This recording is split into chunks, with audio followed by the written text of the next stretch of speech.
lakas at tiyaga. M88, solusyon sa pagyaman tayo ang gagawa. alisin ang kalungkutan, wag ka nang mag-alinlangan. Ito ang tulay sa iyong pagyaman, problema mo ay pag-usapan dito sa M88. Gamitin ang sipag, lakas at tiyaga. M88, Solusyon sa pagyaman tayo ang gagawa. Imposible kung tulong-tulong, sipag at tiwala sa pagyabong. Ikaw at ako, pamilya tayo, lipot mo ang mundo. Dito sa M88, gamitin ang sipag, lakas at tiyaga. M88, Solusyon sa pagyaman tayo ang gagawa. Dala namin ay higit pa sa pag-asa. Ito ay aming alay sa mga miyembrong kapamilya. Sarili ay ibangon sa antok nitong kahapon. Pursige ang susi sa pagsang-ayon ng panahon. alisin ang kalungkutan, wag ka nang mag-alinlangan. Ito ang tulay sa iyong pagyaman, problema mo ay pag-usapan dito sa M88. Gamitin ang sipag, lakas at tiyaga. M88, Solusyon sa pagyaman tayo ang gagawa. Imposible kung tulong-tulong, sipag at tiwala sa pagyabong. Ikaw at ako, pamilya tayo, libot mo ang mundo. Dito sa M88, gamitin ang sipag, lakas at tiyaga. M88, Solusyon sa pagyaman tayo ang gagawa. tara na, kalimutan natin ang problema. Makiisa tayo sa bagong kapamilya. Libutin ang mundo ng iyong pangarap. Dahil walang imposible sa nagsisikap. Kami ang susi sa katuparan, upang ang sila ng buhay ay mabuksan. Lakasan ng loob, duda ay iwanan. Tungo sa pagyaman, tiwala ang kailangan. Walang dahilan para di mo tangkilikin. Lakbayin ang mundong malawak, kasama namin gawing katotohanan ang imahinasyon. Maliit na puhunan, kitaan ay milyon. Walang imposible basta yung tututukan. Papawi na lumbay ang bunga ng pinagpaguran. Anong inihintay mo kaibigan, tara na.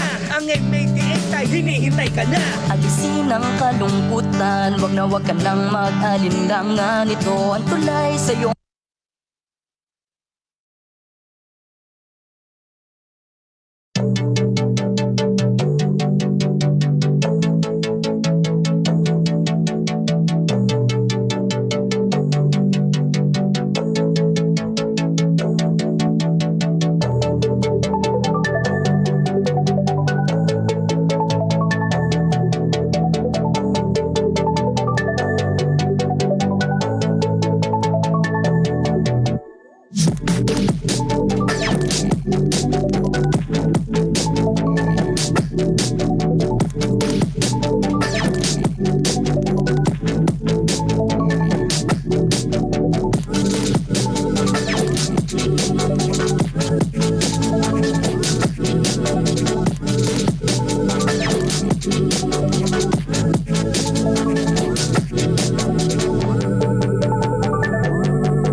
Everyone else has a dream that keeps them inspired despite challenges and hardships.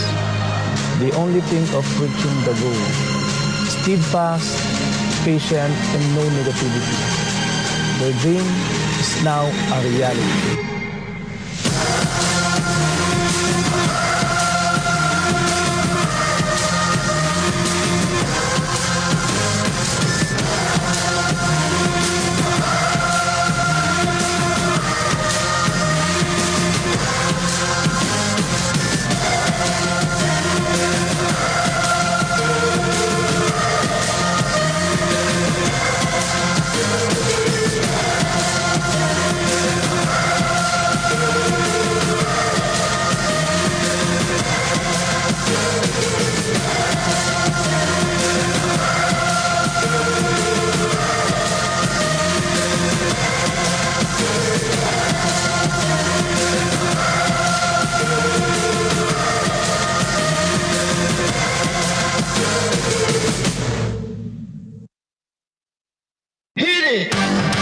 That's what I'm talking about.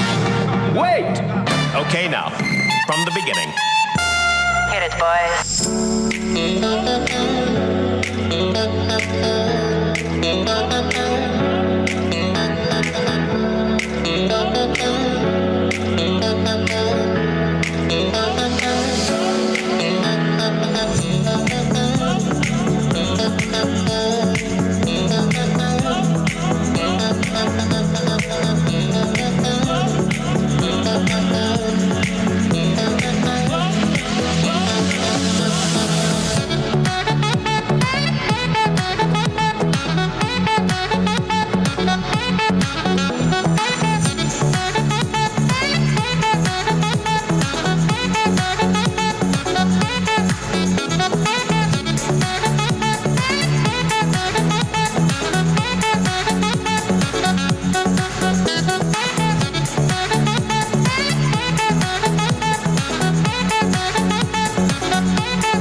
Duterte sa enhanced community quarantine ang buong Luzon. Land, domestic air and domestic sea travel to and from Metro Manila shall be suspended beginning March 15, 2020.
Dala namin ay higit pa sa pag-asa. Ito ay aming alay sa mga miyembrong kapamilya. Sarili ay ibangon sa antok nitong kahapon. Pursige ang susi sa pagsang-ayon ng panahon.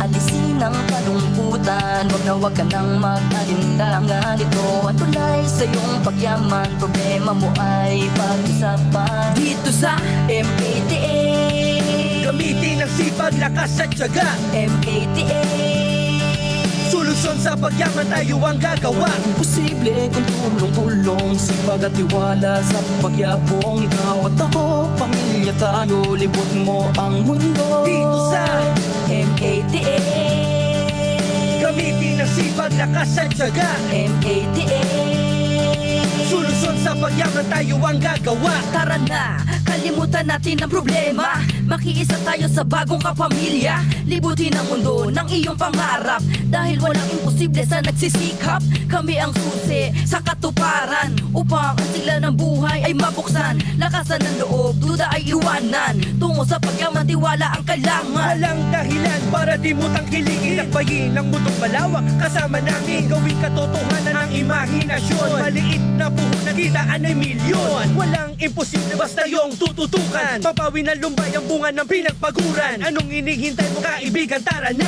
Ang M88 ay hinihintay ka na. Alisin ang kalungkutan, wag ka nang mag-alinlangan. Ito ang tulay sa iyong pagyaman, problema mo ay pag-usapan. Dito sa M88, Gamitin ang sipag, lakas at tiyaga. M88, Solusyon sa pagyaman tayo ang gagawa. Imposible kung tulong-tulong, sipag at tiwala sa pagyabong. Ikaw at ako, pamilya tayo, libot mo ang mundo. Dito sa M88, Gamitin ang sipag, lakas at tiyaga. M88.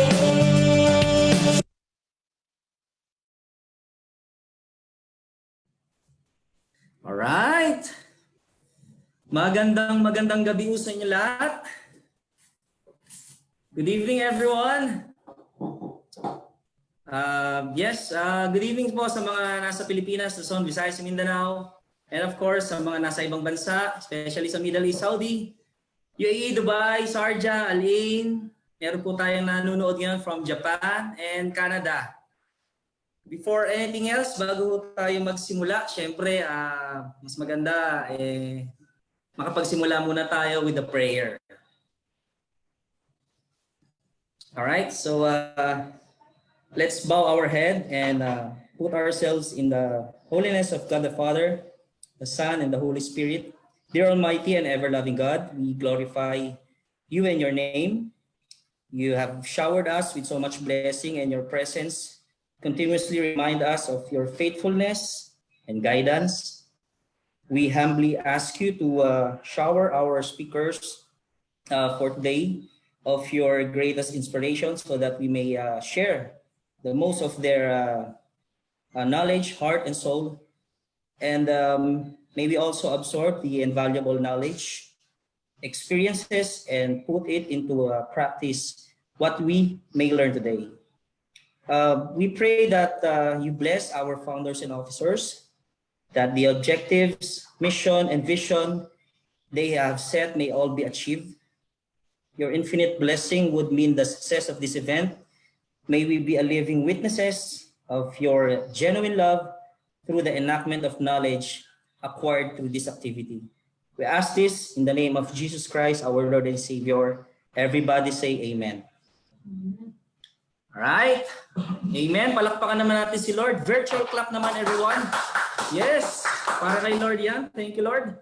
At tayo ay nag-gather once again. Alam niyo naman, pag Saturday, every Saturday tayo ay nagsasama-sama virtually sa Zoom. And sa mga nasa live, kamusta po kayo dyan? Magandang hapon, magandang gabi, saan mang lapalop ng mundo. Kasi sa Dubai ay tayo ay, sa Middle East tayo ay 4 hours ahead. So let me just greet you. I-comment nyo po yung location ninyo para mabati ko naman kayo. Ano? Pati dun sa live natin. I'm checking now the live, no? Para mabati ko kayo, saan po yung location po ninyo. We have Team Reloaded, Jeric De Jesus from Pampanga. Hi. May Kenny. Good news, Jarly, Idol. Dubai, UAE. We have from Iligan, Victor. Hi. Good news, UAE, Cebu City, Jovet, hi. Young Pro, Chadrick. Cherry, hi. Of course, Cherry, all the way from Abu Dhabi. Stay safe dyan ha, sa Abu Dhabi, sa buong UAE. Ingat kayo dyan. We have Alta Pites from, yan, Taguig, si Tess, hi. Milka from Cebu, yan. Isa sa mga, Milka, isa sa mga, nasa Cebu yata siya na ito si Milka.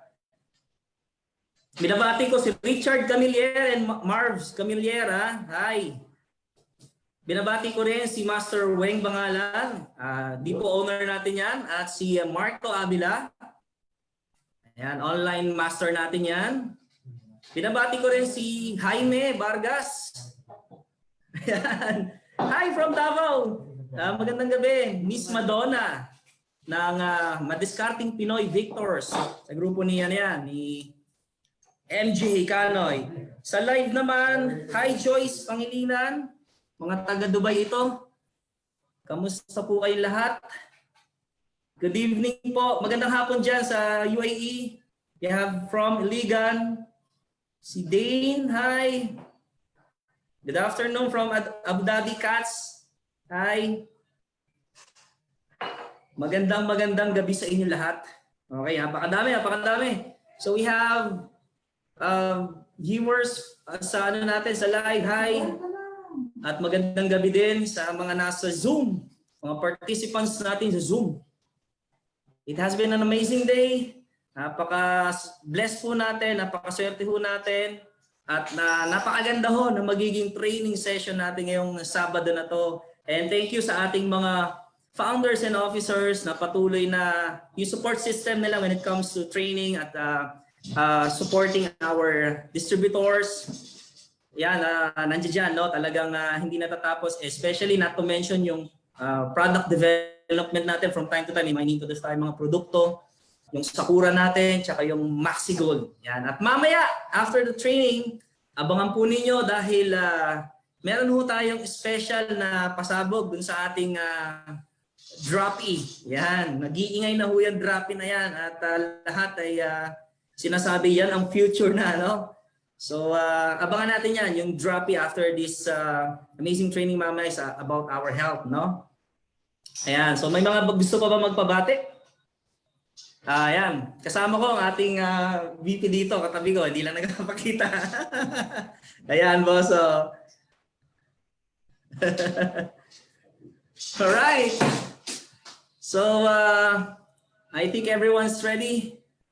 I'm sure marami kayong mga questions mamaya about our products, about concerns sa health natin. Nowadays, napaka-importante niya, no? Talagang mabigyan ng tuon, hindi lang yung pagkita ng pera, of course, taking care of ourselves. Napaka-importante. Binabati ko po, Mr. R.S. Season. Napakasarap po ng luto mo. Nagdala siya kanina rito ng pagkain. So, beef caldereta. Yan. So, I hope nakakain na po kayo lahat. Batiin ko rin yung grupo ko, LOG, League of Generals. Hi, Manilyn, Mary Joy, Carlos. Hi. Maylin Season. Yan. From RS Generals, yes. All right. We have from Qatar. Eliza from Qatar. Good news. Good evening sa iyo dyan. Sarja, we have Edna Manalo. Yes, Edna. Hi, nakinamit ko yan sa Dubai. Alright, there you go. Ang dami natin. So, from all over the world, merong M88. Yan namang target natin, no? Okay, so, alam ko naman na ready na kayo at very excited and looking forward for this training dahil marami tayong matututunan. Ako din mismo makikinig at syempre lahat tayo first time mapapakinggan yung ating special guest speaker for tonight. Okay, I will do some little introduction pero para hindi na ako malito at magkamali pa, ibabasahin ko na lang, no? Of course, our special guest for tonight obtained his BS Biology degree from the University of Santo Tomas and hi sa mga taga-UST, and finished his Doctor of Medicine from the University of the East, Ramon Magsaysay Memorial Medical Center. Yan. And he finished his residency training in pediatrics at the Tondo Medical Center, where he is still currently affiliated with. So, nandun pa rin siya, no? And he is also part of the hospital's public health office, which strongly advocates the preventive aspect of health and participates in the surveillance of COVID-19. Yan. Spokesperson ito ang ating bisita ngayon, no? And siyempre on a national level. And the Office of the Strategy Management, which is partly responsible for the hospital's development plan. So at present, he is pursuing a degree in Master of Arts in Hospital Administration at the UST Graduate School. Yan. So bigatin, ha? Bigatin ang ating bisita ngayon at I'm sure excited na kayo. So without further ado, let me introduce to you with pride and honor, Doc Jeffrey Castillo.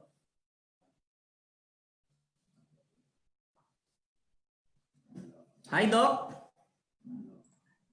Ayan, hello, good evening. Saglit lang ay. Inaano ko yung hindi ko makita yung window. Anyway, so good evening po sa lahat from Tondo. I'm from Tondo, Manila, and I heard from Sir Jav na we have participants from all over the world. Nakakatuwa naman kasi this is actually one of my passions, no, sharing some good news, sharing what I have learned from my experiences as a doctor also. And I'm glad that all of you are here. And of course, I would like to take this opportunity pala to thank you, Sir Jav, no, for inviting me tonight. And I know lahat tayong nandito, pati si Sir Jav, even to the President, to the Vice President, all of us are advocates of health. Tama ba? So since we are advocates of health, it is but fitting that we know what actually health is all about. And that's what I'm going to talk about right now. And actually, it's not really a lecture. Ayoko siyang tawagin na lecture because I would like to call it some sort of a parang reflection or realization for all of us on an issue that we easily forget, no? And sometimes hindi nga natin na-prioritize, and sometimes we even neglect pa. Okay? And in fact, yung issue na yan is the issue of health. And that is very important. And that's the thing that I would like to impart to you today. So, but first, I'm sure all of you have your phones with you. So para hindi naman monotonous yung ating discussion about our health, okay, I would like everybody to participate sana in this reflection or realization. Okay? Ay, nawala siya. Nakikita niyo po ba yung screen? Yung survey? Yes, Doc, pero yung nakikita namin is yung slides ng ng iyong Yan. Yan ba? yeah, kita namin yung iyong slides sa Google Chrome. Okay. Yan. But yung ating slide mo. Yeah.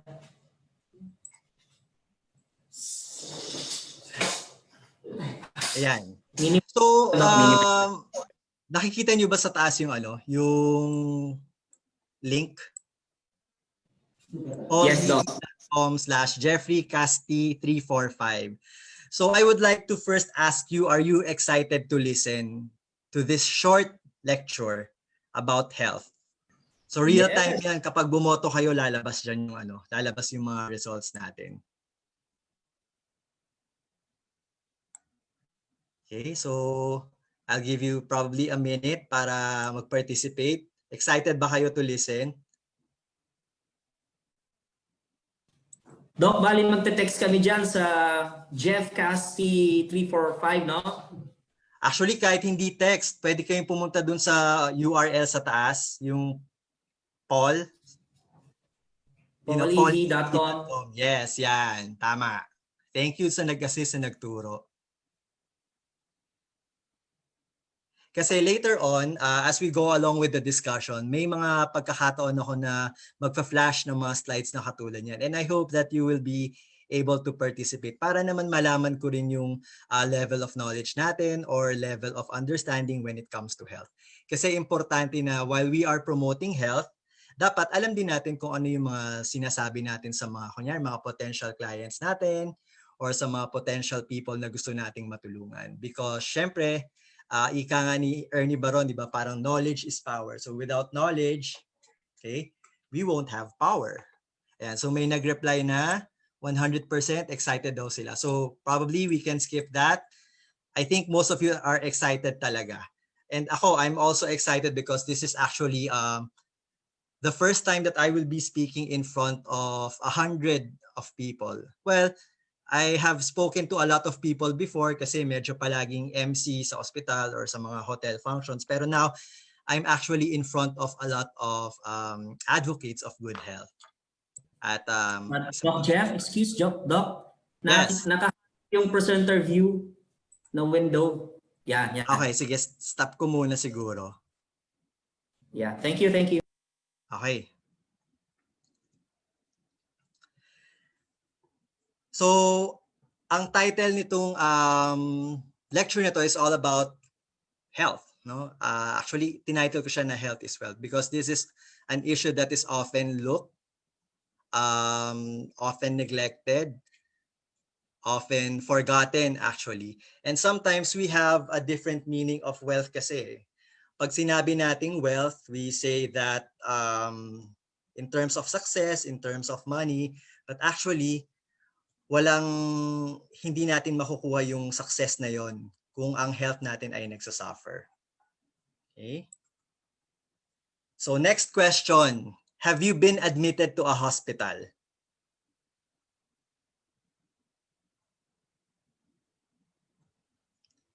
So balik tayo ulit dun sa paulev.com kasi gusto ko sanang ma-assess kung lahat kayo na-experience na ma-admit sa hospital. Okay? Oy, 100% merong bumawi. Ayan. So 89%, 90%, I think 1 out of 10 people na nandito ngayon sa live sa Zoom natin ay na-admit. Ako rin na-admit for I think twice, no? One is for my hemangioma dito sa aking temple area. Meron akong bukol dyan pero nagsimula yun nung ako ay bata pa. And it grew bigger and bigger as I grow up. Tapos, I also underwent appendectomy in 2015. So, I guess most of us have had experiences being admitted to the hospital, and I think masasabi natin that it's a sad experience because well, syempre the thought of being sick, the thought of being in the hospital bed, parang ano ka confined ka So parang it's like worse than a quarantine. Kasi at least sa quarantine, nasa bahay ka, you're in the comforts of your own home. But if you are admitted in a hospital, you only have the four corners of the room. Tapos isang bantay, and then yung amoy ng swero, amoy ng gamot yung naaamoy mo. And I don't like that. That's why I'm trying to promote public health and preventive aspect of health. Okay? So bakit ko kaya tinanong yon? Actually, introduction yan sa isang kwento na nabasa ko sa Philippine Daily Inquirer. It tells of a story of a certain businesswoman who has been battling ESRD for 10 years. So yung ESRD, ang ibig sabihin niya end-stage renal disease. Kapag meron kang end-stage renal disease, from the name itself, it's already end-stage. So ibig sabihin, wala na halos pupuntahan, sirang-sira na yung kidneys natin. And it could be due to diabetes, no, or hypertension, and other lots of issues, health issues, ang pwedeng magbigay ng komplikasyon na ESRD. So etong entrepreneur na to, itong businesswoman na to, she has been battling ESRD for 10 years. Okay? And then twice a week napupunta siya sa dialysis kasi hindi niya ma-afford ang kidney transplant. Okay? So oftentimes, she finds herself na nakapila sa mga government agencies na nanghihingi ng tulong for financial assistance. Okay? I think parang regular na, parang common eksena na sa Philippines yon. May mga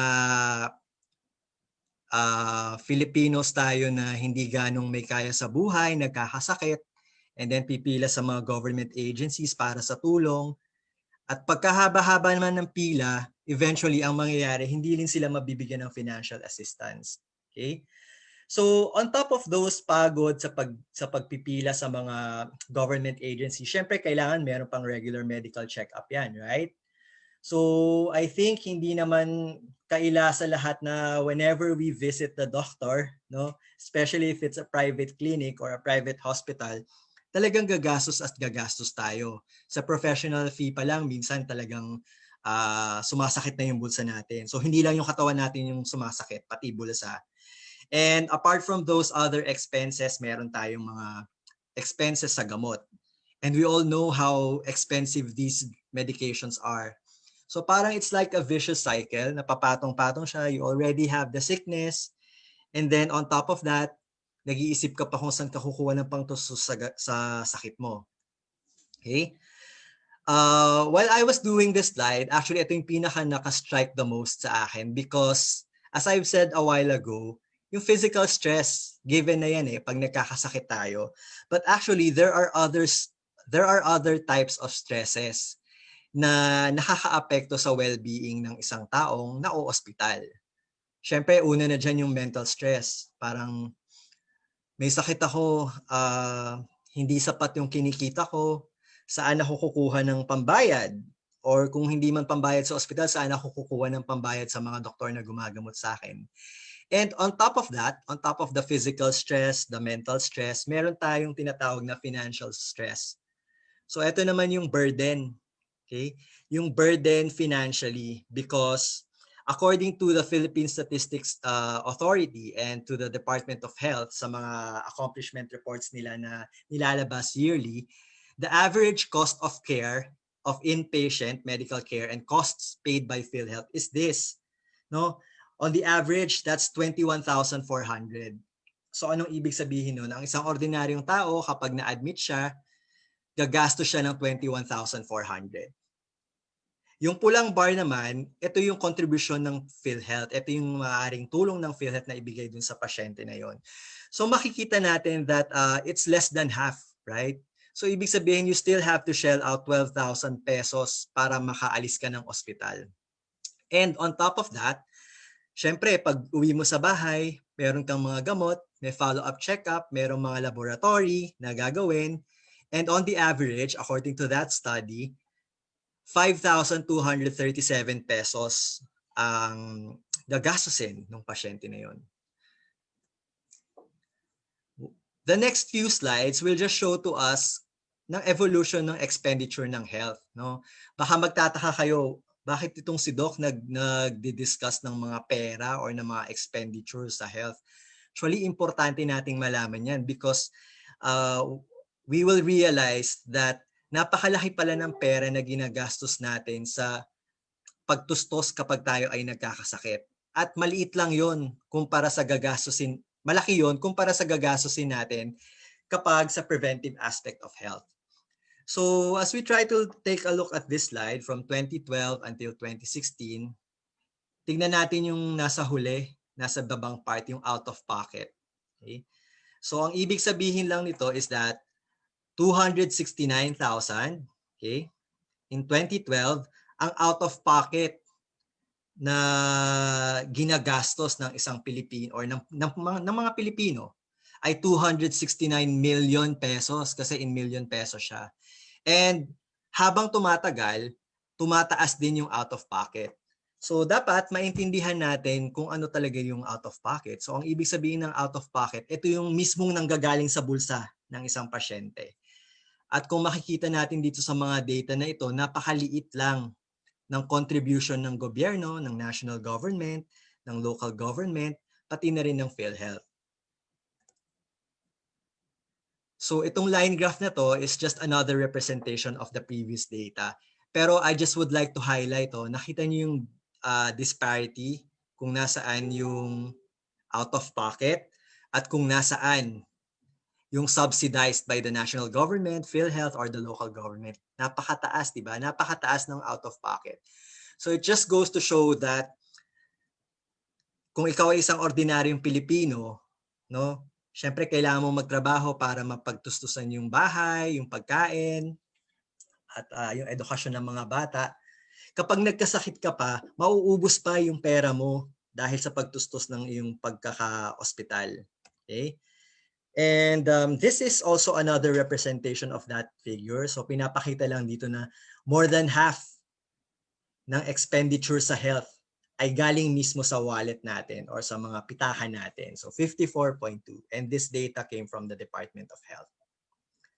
Now, I'm sure most of you, siguro nasa above 1 million, sagutan natin saglit tong survey na to para malaman natin kung nasaan ba yung estado natin. So kayo ba ay kumikita sa isang taon ng below 250,000 pesos, 250 to 500, 500 to 1 million, or above 1 million? Sige, I'll give siguro mga 30 seconds for this. Oy, I'm sure si Sir Jav yung above 1 million. Okay. Okay, gumagalaw-galaw pa siya. 78, 75% below 250,000 pesos. And so more or less, we already have a picture, no? Kung sa mga attendees natin dito sa Zoom meeting natin, sa Zoom training natin, more or less, we can say that most of us, no? Most of us ay hindi ganun kalaki yung mga kinikita natin. So parang just enough for everyday life. Okay, so ayan, 58%, kanina nasa 75% yan. Wow, merong 500,000 to 1 million. Grabe. Okay. Ito yung mga ano siguro, yung mga very conscious sa health nila. Ayan. So let's leave it at that. 62%, no, below 250,000. So imagine if those 62% na admit, saan tayo kukuha ng pambayad? Dahil sa mga sakit na nakuha natin, sa mga maling lifestyle natin. Okay? So itong next slide naman will just show to us the average family income and expenditure. So itong data na to was taken from the PSA or yung dating NSO. Okay? Makikita natin that if we compare from 2015 hanggang 2018, itong green bar na to, ito yung average na kita ng isang pamilyang Pilipino sa isang taon. Okay? So that's 313,000. Okay? Tumaas naman from 2015. Siguro dahil may mga batas na nagtaas ng sweldo ng mga manggagawang Pilipino, no? Pero kahit na tumaas siya from 268,000 to 313,000, makikita natin that on the average, sa isang taon, tumaas din naman yung paggastos ng pamilyang Pilipino. So in 2015, nakita natin na 216,000 yung ginagastos nila in a year. Pero nung 2018, which is the latest data, every 3 years kasi siyang ginagawa, 239,000 yung gastos. So if we do a simple math, 313 minus 239,000, that leaves us 74,000. No? So ito na siguro yung pinambibili natin ng mga cellphone, pinang-mall natin, pinang-sisine. So imagine, 64,000 in 1 year. Yun ang halaga ng pera na maaari nating maipon. Okay? And if you further divide that by 12, siguro parang ilang libo lang siya. Okay? So kanina, sinabi natin that around 230,000 ang average na ginagastos ng pamilya sa isang taon. So kayo, to our friends in the Middle East, sa ating mga kababayan sa iba't ibang probinsya sa buong Pilipinas or yung mga ibang nandito sa Manila, saan nyo unang ginagastos yung budget nyo? Kumbaga sa budget nyo sa bahay, ano yung may pinakamalaking part na pinagkakagastosan nyo? Is it A, house, B, food, C, electricity, water, mga utilities, letter D, education, or letter E? I'm surprised na walang sumasagot sa letter E, which is health. O yun, meron na. Okay? So nag-move pa rin siya. But all in all, we can say that from this data alone, from the participants no, na nandito ngayon, more than half, no, around 70 or 65% ng kanilang budget ay sa food ginagastos. Yan. So gumagalaw-galaw pa siya. So we can now see that the priority talaga sa bahay yung pagkain. No? Sa bagay, masarap kasing kumain. But mind you hindi porke masarap kumain, dapat kain ka na lang talaga ng kain because malalaman natin mamaya na kapag mali naman yung kinakain mo or yung mga iniinom mo na supplements or gamot, syempre it will have repercussions sa kalusugan or sa health natin. Okay. So dun sa huling survey natin, nakita natin that yung pagkain or food is the number one parang expenditure. No? Pumunta tayo ngayon sa Philippine data. Ang meron kasi tayo itong maximum 88 data yung sa survey natin kanina. So according to this data from the PSA, again, no, around 60% of the budget, kita natin dito, 58%, 60% of the budget sa pagkain talaga. At sino ba naman ang hindi gagastos sa pagkain? Kasi we need to eat, right? Kailangan natin kumain para magtuloy-tuloy yung pagtatrabaho natin, para gumanda yung buhay natin, yung kalusugan natin. And isa siguro sa pinaka-reflection natin dun sa huling survey is that 5% lang talaga ang nagbibigay, well, hindi ko naman sasabihin nagbibigay importansya, 5% lang. Pero may other priorities sila in life. At hindi health yon. Ang priority ng majority is, of course, food. Okay. Paano natin i-relate yon dito sa mga statistics na ipapakita ko ngayon? So, since food, ang number one source na pinagkakagastosan natin, it could lead to a lot of problems. No? In fact, according to this 2014 data from the Department of Health, ito yung top 10 leading causes of morbidity. So pag sinabi nating morbidity, ito yung kung ano yung mga sakit na nakakaapekto sa pang-araw-araw nating buhay. Meron diyang TB, no, or tuberculosis na kung saan endemic talaga ang Pilipinas. Dengue fever, dengue, na dati during residency, ang dengue seasonal yan eh. So parang mostly nangyayari siya sa rainy season. Pero ngayon, in the last few years, hindi na siya seasonal. All year round na ang dengue. Maybe because of changes in our habits, no? So sa environment natin, and most importantly, sa ating health, no? Sa behavior natin when it comes to health. Okay? So merong acute watery diarrhea or yung pagtatae, pasintabi sa mga kumakain, influenza, bronchitis, urinary tract infection. But I would like all of you to focus here, yung hypertension, no? nasa top 3 siya. So anong ibig sabihin nun? Isa pa rin ang hypertension sa nakakapag-apekto sa mga buhay natin. Okay? And we have here yung pneumonia, acute respiratory tract infection, and these are communicable diseases. Pero ang hypertension is a non-communicable diseases. So discuss ko lang ng konti yung non-communicable and communicable diseases bago ko himay-himayin tong mortality na to. So pag sinabi natin communicable diseases, ito yung mga sakit na nakakahawa, no? So ito yung mga TB, yung mga ubo-sipon, okay? Dengue. Pag sinabi naman nating non-communicable diseases, ito yung mga hindi nakakahawa. So maaaring ito yung mga asthma, ito yung mga hypertension o high blood, diabetes or diabetes, di ba? Yun ang tawag natin dyan, diabetes. At mga cancer, mga sakit sa puso.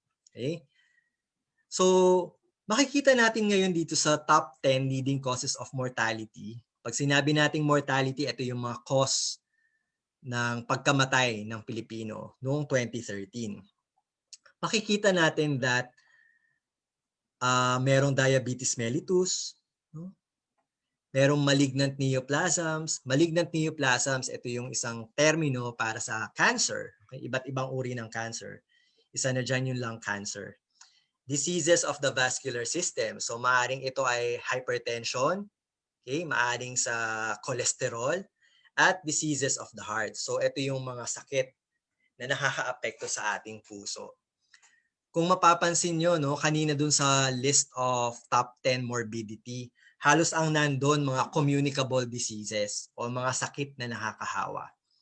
Pero dito sa top 10 leading causes of mortality or pagkamatay, prominent yung mga non-communicable diseases. Mga diseases of the heart, vascular system, malignant neoplasms, diabetes mellitus. Okay? So what does that tell us? Ibig sabihin, napakaraming namamatay sa mga non-communicable diseases na di sana dapat ay highly preventable. Okay? But don't get me wrong, sa communicable diseases, highly preventable din sila. Okay? But what I'm trying to point out here is that itong mga non-communicable diseases na to, maaari nating ma-prevent yan eh. Paano natin siya ma-prevent? Paano natin ma-prevent na mangyari itong mga non-com na tinatawag namin sa medical world? Mga non-com diseases na to. Malalaman natin yan sa mga susunod na slides. But more or less, I think you already have a picture of how grave or how serious non-communicable diseases are. I'm sure at one point in our lives, nag-high blood na tayo or we have parents na mayroong hypertension or diabetes, no? That's scary. I would like to share my personal story siguro. My mother is diabetic, and also hypertensive, no? Tsaka mataas yung cholesterol niya. My father is also diabetic. In fact, 2 klase ng gamot din yung iniinom niya. But luckily, controlled na rin siya. Okay? And aside from that, meron siyang mga hypercholesterolemia o mataas yung level ng taba sa dugo niya. So ako bilang anak nila at bilang isang doktor na rin siguro, natatakot din ako kasi alam ko, base sa medical background ko, na itong mga sakit na to ay maaring maipasa sa akin because of genetics. No? But luckily, as of now, wala pa naman akong diabetes. Siguro dahil I follow what I preach. No? And that is preventive health. Always look at the preventive aspect of health. So we've been talking about health kanina. Nabanggit ko na ng ilang beses yung health. May iba't ibang definition kasi yan eh. So maaring sa isang lay person, ang definition niya ng health is pag wala kang sakit, healthy ka. Or pag kunyari naman, medyo on the heavy side ang isang tao, sasabihin na tao, ay, chubby siya, healthy yan. Ganun. Or pag makakita lang ng maraming muscle, ay, healthy yan. When in fact, those are actually misnomers. No? Hindi naman din kasi nakikita sa physical na pangangatawan lang din ng health. Eh.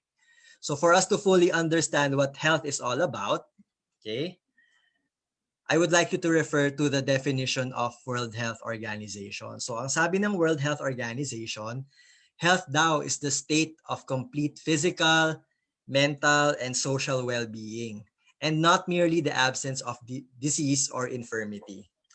So sa madaling salita, hindi porke wala kang sakit ay healthy ka na. Because health is multidimensional. It's all about the physical well-being, the mental well-being, and the social well-being. So I've briefly discussed yung physical, social, and mental. Pero siguro I think mas kailangan natin siyang himayin ng konti pa. So when you say physical well-being, ito yung pag-i-engage natin sa mga, hindi lang siya kawalan ng sakit. Okay? Katulad nga ng definition kanina ng World Health Organization. Hindi lang siya kawalan ng sakit. Involved din dito sa physical well-being yung tayo ba ay merong physical activities, no? Do we engage in exercise? Tayo ba ay nagba-bike, no? Every time na nagda-drive ako sa Ross Boulevard, ang dami kong nakakasabay na nagba-bike. Nakakainggit actually kasi they have time, no? Naiinggit ako sa may mga time talaga na mag-exercise. Ako kasi as a busy person, medyo nakakaligtaan ko na rin na mag-exercise. But that's the beauty of that's the beauty of health Marirealize mo when you see other people na nagiging healthy or doing things like biking, no? Parang it urges you to do the same. Okay? So that's physical dimension. And when we talk about social well-being, ito naman yung pakikitungo natin sa isa't isa. Okay, so kung marami tayong kagalit, no? Or marami tayong pinagkakasamaan ng loob, that's not being socially well. Kasi marami tayong hinuhugot, marami tayong galit sa katawan Or kunyari nasa isang environment tayo na hindi conducive, no, to our own development. So that could be part of social well-being. The third is yung mental, no? Medyo popular concept talaga ang mental health recently, especially now during the pandemic. It has been highlighted. May I just share that in the hospital, no? So syempre yung mga frontliners natin, they are the ones who really take care of the COVID patients. Hindi lang siya physically exhausting, no? Hindi lang siya hindi lang siya physically exhausting. It's also mentally exhausting. Okay? So kahit na nasa bahay ka na at nagpapahinga, naiisip mo pa rin Naiisip mo pa rin yung pandemya, paano kung mahawa ako or mahawa yung mga family ko, etc.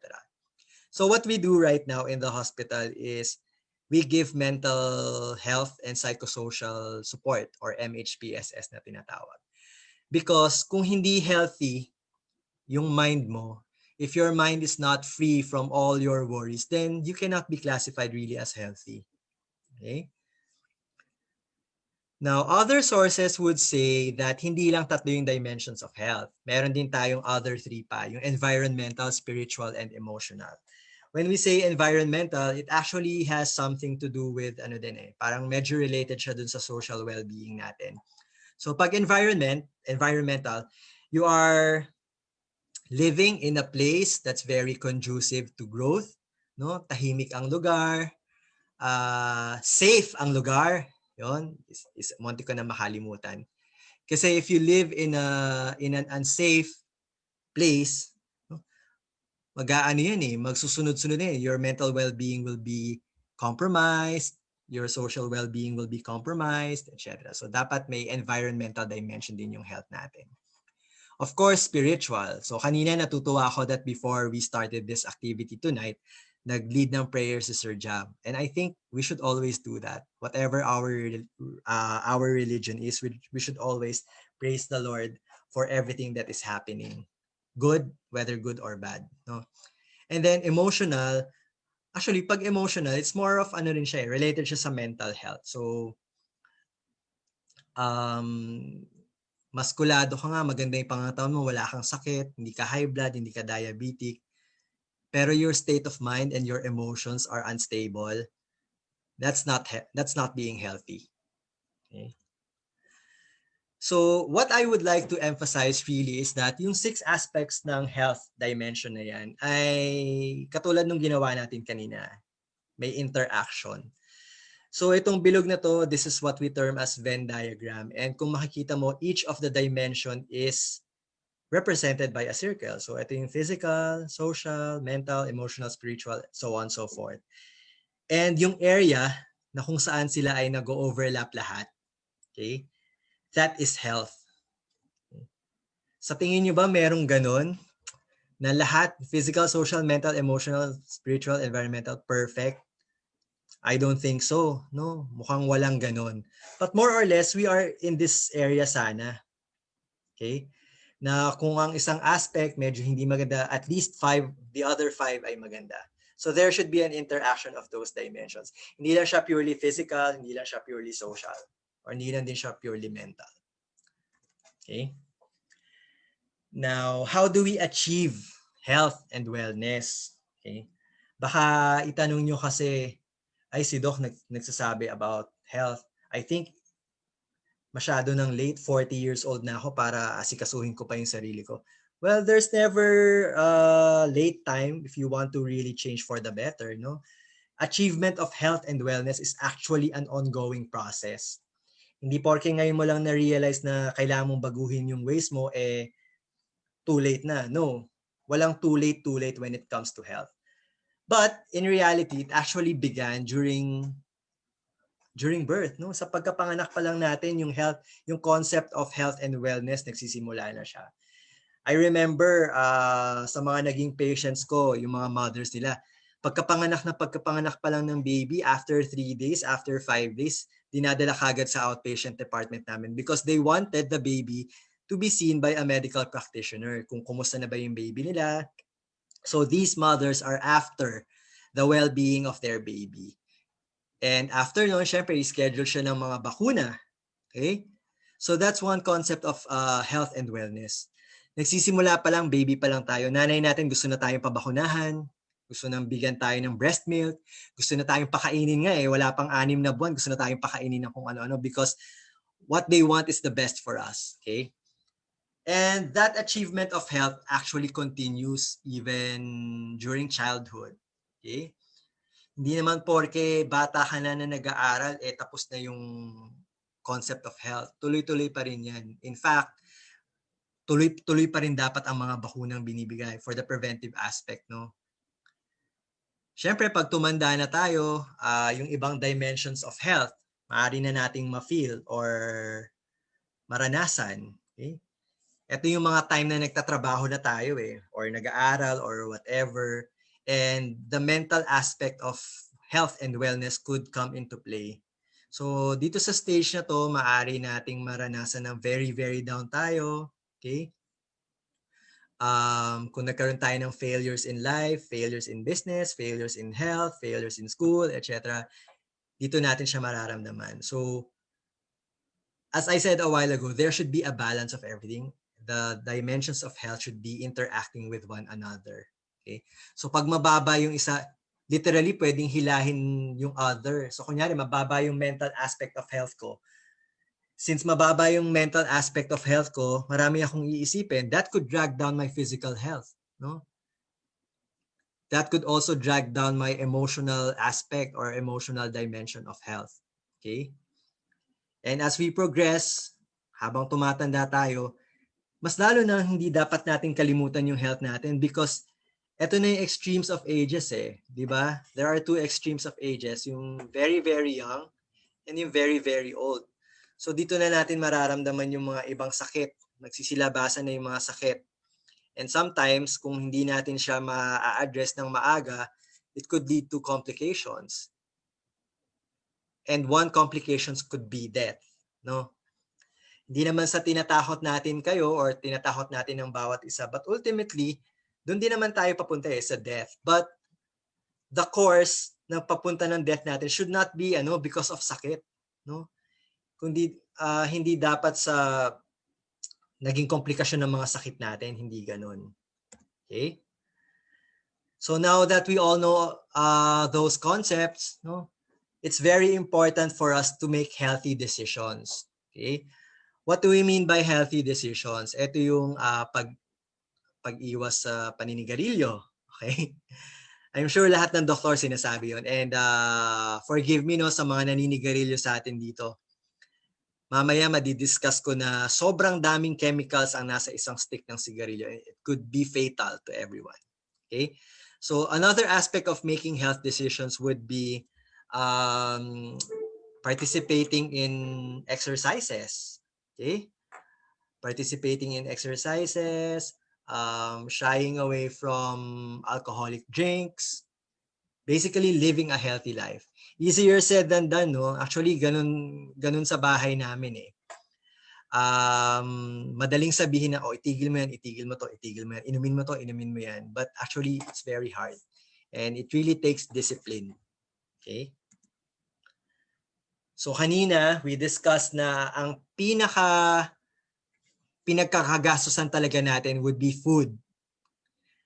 But unfortunately, the type of food that we buy are not the correct types of food that we should be eating. No? Especially now during this pandemic sa COVID-19.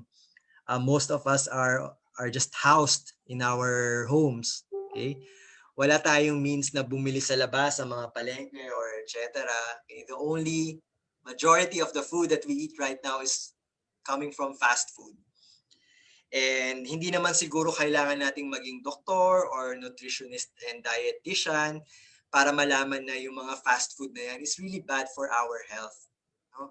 Siguro if you eat in moderation, sige, pwede nang payagan. Pero if it's constantly fast food, napakasama para sa ating katawan because pwedeng mag-lead to increased cholesterol levels. That could in turn lead to hypertension. Could also augment yung diabetes natin. Okay? So, big no to fast food. Napaka-salty kasi ng mga pagkain sa fast food. Okay. So, let's have another round of question. I'm sure all of you are busy. No? Sunday night dito sa Manila. Hapon dyan sa But do you still have time to exercise? Okay. Nako, naghahabulan ang yes or no.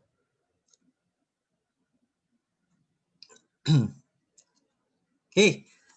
I'm surprised na almost, humahabol si no. Ayan. Nako, masamang pangitain yata to ha. Kanina, yes yung leading, pero ngayon, no. So sige, so siguro stop muna natin yung survey na yan. But more or less, we already have an idea that of all the participants here in this Zoom meeting, 60% don't exercise. Okay? Medyo alarming yun Kasi we all know that exercise strengthens the heart and improves our circulation. And if our heart is strengthened, is strong, and our circulation is improved, then chances are yung hypertension, diabetes, sobrang baba yung risk na magkakaroon tayo niyan. Okay. I remember telling you the story of my parents, diba? They are both hypertensive and diabetic. And mataas ang cholesterol nila. But I have to admit na although wala akong hypertension at wala akong diabetes, unfortunately, last year when I had when I had my annual physical examination in the hospital, medyo disappointing yung results ng blood chemistry ko. Kasi normal naman yung sugar, pero ang taas ng cholesterol. Okay? Napakataas ng cholesterol. Bakit kaya? Kasi voracious rice eater kasi ako Hindi ako maulam. Okay? So, okay lang yung sabaw sa akin. Actually, kahit sabaw nga na ng sardinas, pwede na yun sa akin. Pero ang kanin ko, 3-4 na cups. Okay? So when I found out that napakataas nung cholesterol ko, it made me realize a lot of things. Actually, hindi lang realize. It made me afraid of the things that I'm about to experience kung lalala siya. Wala pa akong family. I am single. But I have 4 pamangkins. I have 3 nephews and 1 niece. And 2 of those nephews that I have, medyo sinusuportahan ko sila. no, sa school and sa mga expenses nila. So when I saw my laboratory exam, nag-worry ako, hala, kung mamatay ako because of hypercholesterolemia, sino na mag-aalaga sa mga pamangkin ko? Right? Or sino na ang mag-aalaga sa parents ko? They are in their 60s, and daddy ko nasa 69, nanay ko nasa 62. Ako yung panganay at ako lang yung doktor sa buong pamilya, mother and father side. So if they lose me because of my lifestyle, okay, mamaya bangitin ko kung ano yung lifestyle ko. Sino nang mag-aakyat ng pera unang-una sa bahay? Pangalawa, sino mag-aalaga sa mga bata at sa mga matatanda sa amin? So that made me realize that doktor ako and I keep on telling things na, oh, dapat you should do this, you should eat this, hindi mo dapat kainin ito, hindi mo dapat kainin yan. So I started exercising and I tried decreasing the amount of rice na kinakain ko. Okay?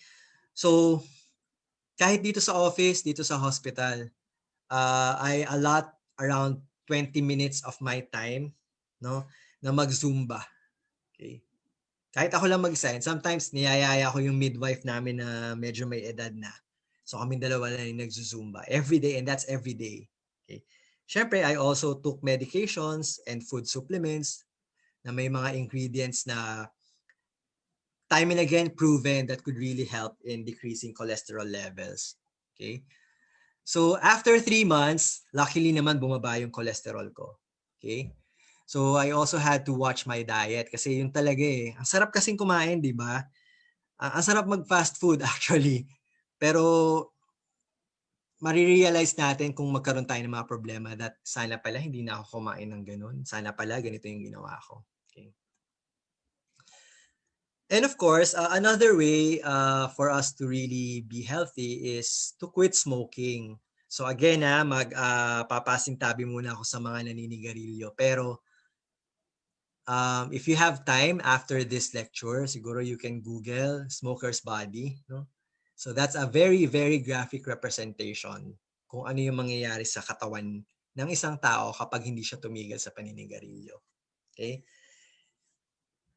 Did you know that the highest incidence of cancer or yung mga most common cancers na nakikita natin dito sa Pilipinas, palaging implicated ang smoking? Because there are around 6,000 chemicals present in just one cigarette stick. Thousands yon chemicals. Although we have chemicals in the body, these are chemicals that are harmful to our health and harmful to our body. Okay?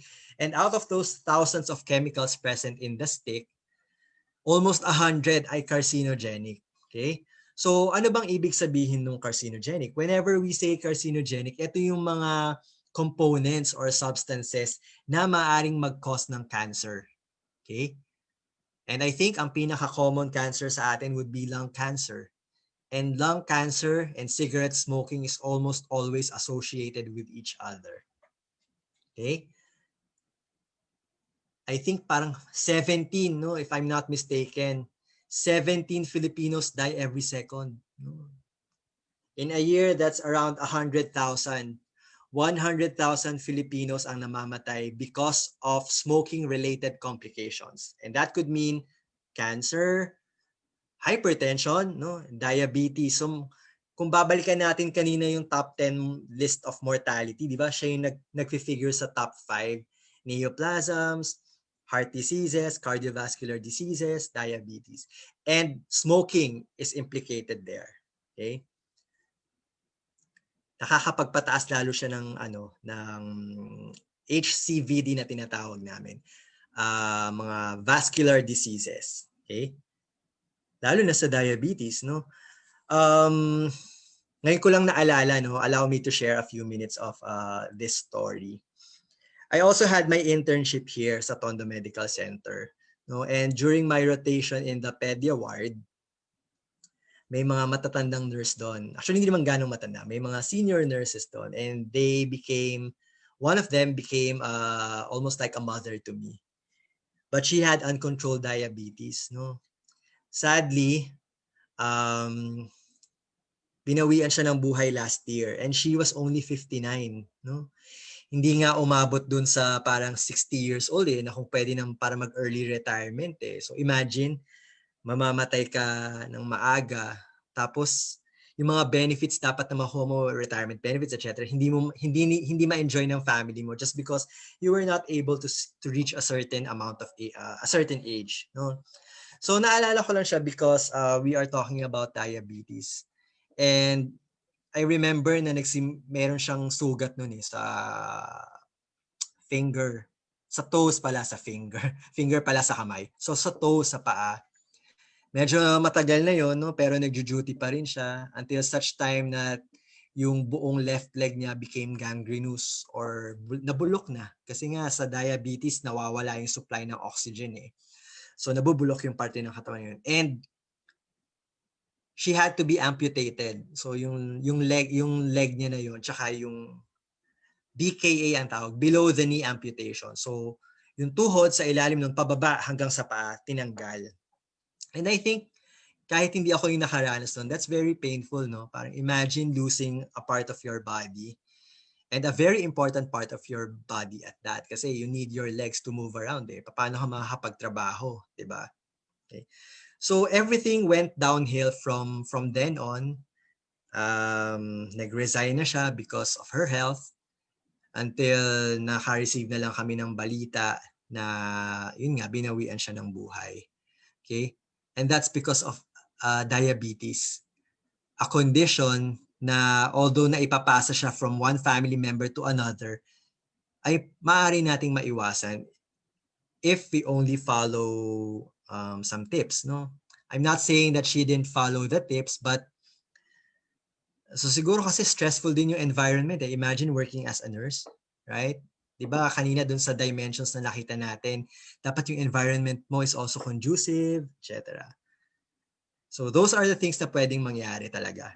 And I'm not really scaring you, but that's a fact. No, those are true things that happen. Okay. So there are two approaches when it comes to health. No, tayo sa Filipino, very evident sa atin. Whether you are proactive or whether you are reactive. Okay. So when you say a reactive approach to health, okay, you only worry about your health when you are sick. So I think parang most of us are like that, no? Parang pag wala naman tayong nararamdaman, hindi tayo nagpapatingin sa doktor, hindi tayo umiinom ng kung anong mga gamot or supplements, etc. Pag may naramdaman tayo, doon lang tayo magpapatingin, doon lang tayo magwo-worry. And sometimes nga kahit may nararamdaman pa tayo, hindi pa tayo kumukonsulta sa doktor, di ba? Or parang we just keep it to ourselves. Okay? That's being reactive, no?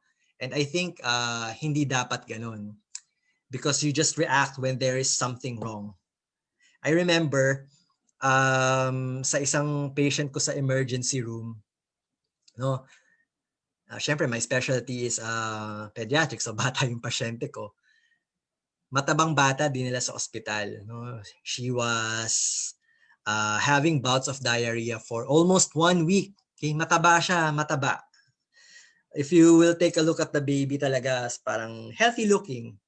Okay? Pero 1 week na siya nagtatae.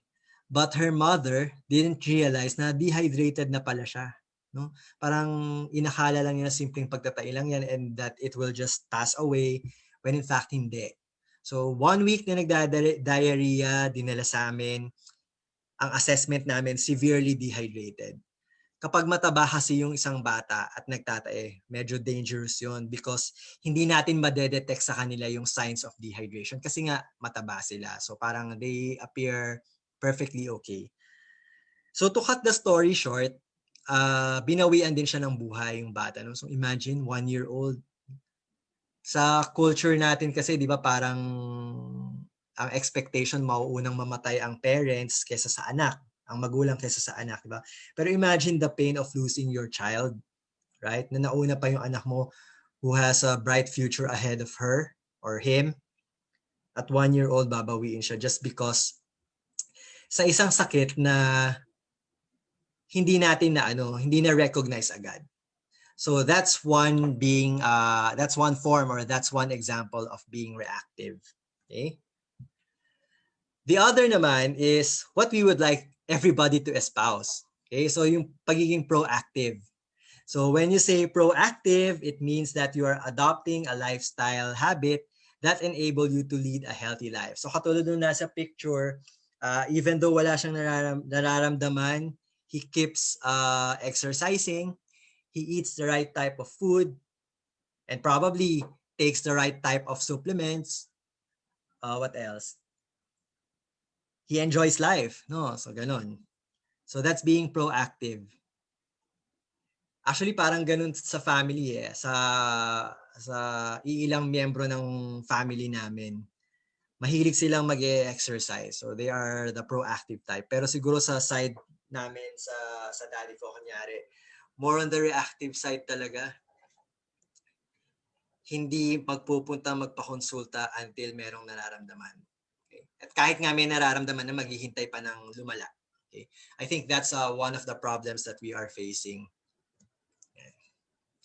So given those yung explanation about proactive and reactive, can we have some sort of a reflection? So whenever you look at health, no, which type of a person are you? Are you the proactive type or are you the reactive type? Okay. Not surprising. Okay, so proactive type. Ang sipag ng mga participants natin na sumagot, I like that because katulad nga ng sinabi ko kanina, there should be an interaction between all of us. Okay, so ayan, gumagalaw-galaw pa siya, 60%, 40%, etc. So I think this informal survey just reflects na talagang ang Filipinos, no, by nature is reactive in nature. Parang reactive type tayo. Pupunta lang tayo magpakonsulta, hihingi lang tayo ng tulong kapag kunyari meron na talaga tayong nararamdaman. And I would like to salute yung itong 42%, gumagalaw-galaw pa siya, na proactive, no? Kasi I'm not saying that those who voted for reactive do not value their health, no? Pero I think itong mga proactive na to, na-equip na sila with the proper training, with the proper education of how really important health is. Sa mga reactive naman, that's okay, no? That's in our culture and that is something that's really hard to change. But if you can, no, let's try to be proactive. Let's promote a healthy lifestyle. Actually, preventive aspect dapat tayo palagi. Di ba? There's a saying that an ounce of prevention is better than a pound of cure. Literally, totoo yun. Kasi you just spend little in preventing diseases. Pero when you have the disease, you spend a lot. Okay, nag 50%. Okay, 50-50. Sige, lipat ko na. Baka magbago pa. So, I would like to siguro emphasize that wellness is our personal responsibility. Okay? It's not the responsibility of your friend. Okay? It's not the responsibility of your mother. It's not the responsibility of your boyfriend, girlfriend, asawa, or anak, or kung sino man. It is our own responsibility. We are responsible for our own health. Kasi katawan natin to eh. And this is a gift that God gave to us. Okay? That's a gift that we should nurture. That is a gift that we should protect. That is a gift that we should develop. No? Hindi mo naman kasi pwedeng sabihin na na diktahan ng isang tao regarding his health. Well, you can share tips, you can educate him, but ultimately, the decision will lie sa kanya mismo. So yun yung importansya ng slide na to. Wellness or health and wellness are our personal responsibility. Okay. But as I said, that's easier said than done. Madaling sabihin yon, it's our responsibility. But of course, sa atin dito sa Philippines, marami kasing factors na nakaka-influence ng concept natin ng health and wellness. No? So I have enumerated 4, yung family, media, peers, or yung mga kaibigan natin, and culture. Okay? So, family. Okay, we talk about family. Dito sa Philippines, I know that we are a very closely knit family. We are a very extended family. Diba? Sa isang bahay, nandun si lolo, lola, tito, tita, pinsan, kuya, ate, baby, nanay, tatay. Very, very extended. And that's our culture din naman kasi. So those family members living in our houses actually can influence us when it comes to health. No? But mind you, not all influences may be positive. No, those influences can be positive or negative. So I would like to enumerate some positive family influences. So education.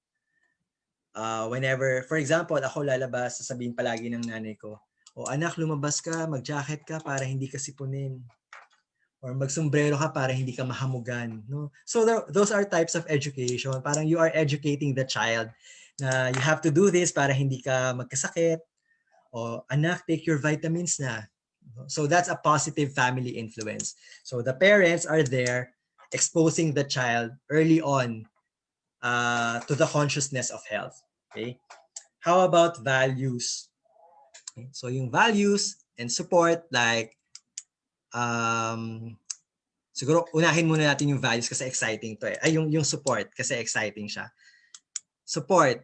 What kind of support does the family give to us? Siyempre, financial support whenever we are sick, di ba? Our parents are there to help us financially. At kapag walang-wala tayong pang milk tea or pang-load sa internet or pang-load sa cellphone, pahingi ng pang-load, no? So those are some of the positive family influences that that we can get from within the household. Pero syempre, pag mayroong positive, there can also be negative family influences. So these are the aggressive parents. No? May mga ano tayo eh, sometimes sa GC, sa group chat nung pamangkin ko kasi kinder siya eh. Ako yung nasa group chat instead of the instead of the father and the mother, stage tito. So minsan natutuwa ako doon kasi ang mga nakalagay doon parang, teacher, yung anak ko kanina pa online class, di ba? Teacher, yung anak ko kanina pa nakataas yung kamay, hindi po siya natatawag, no? So parang there's that culture na kailangan your child should be always at his or her best, etc. Or parang pinepwersa nung parents or nung mother or father yung baby na to do well.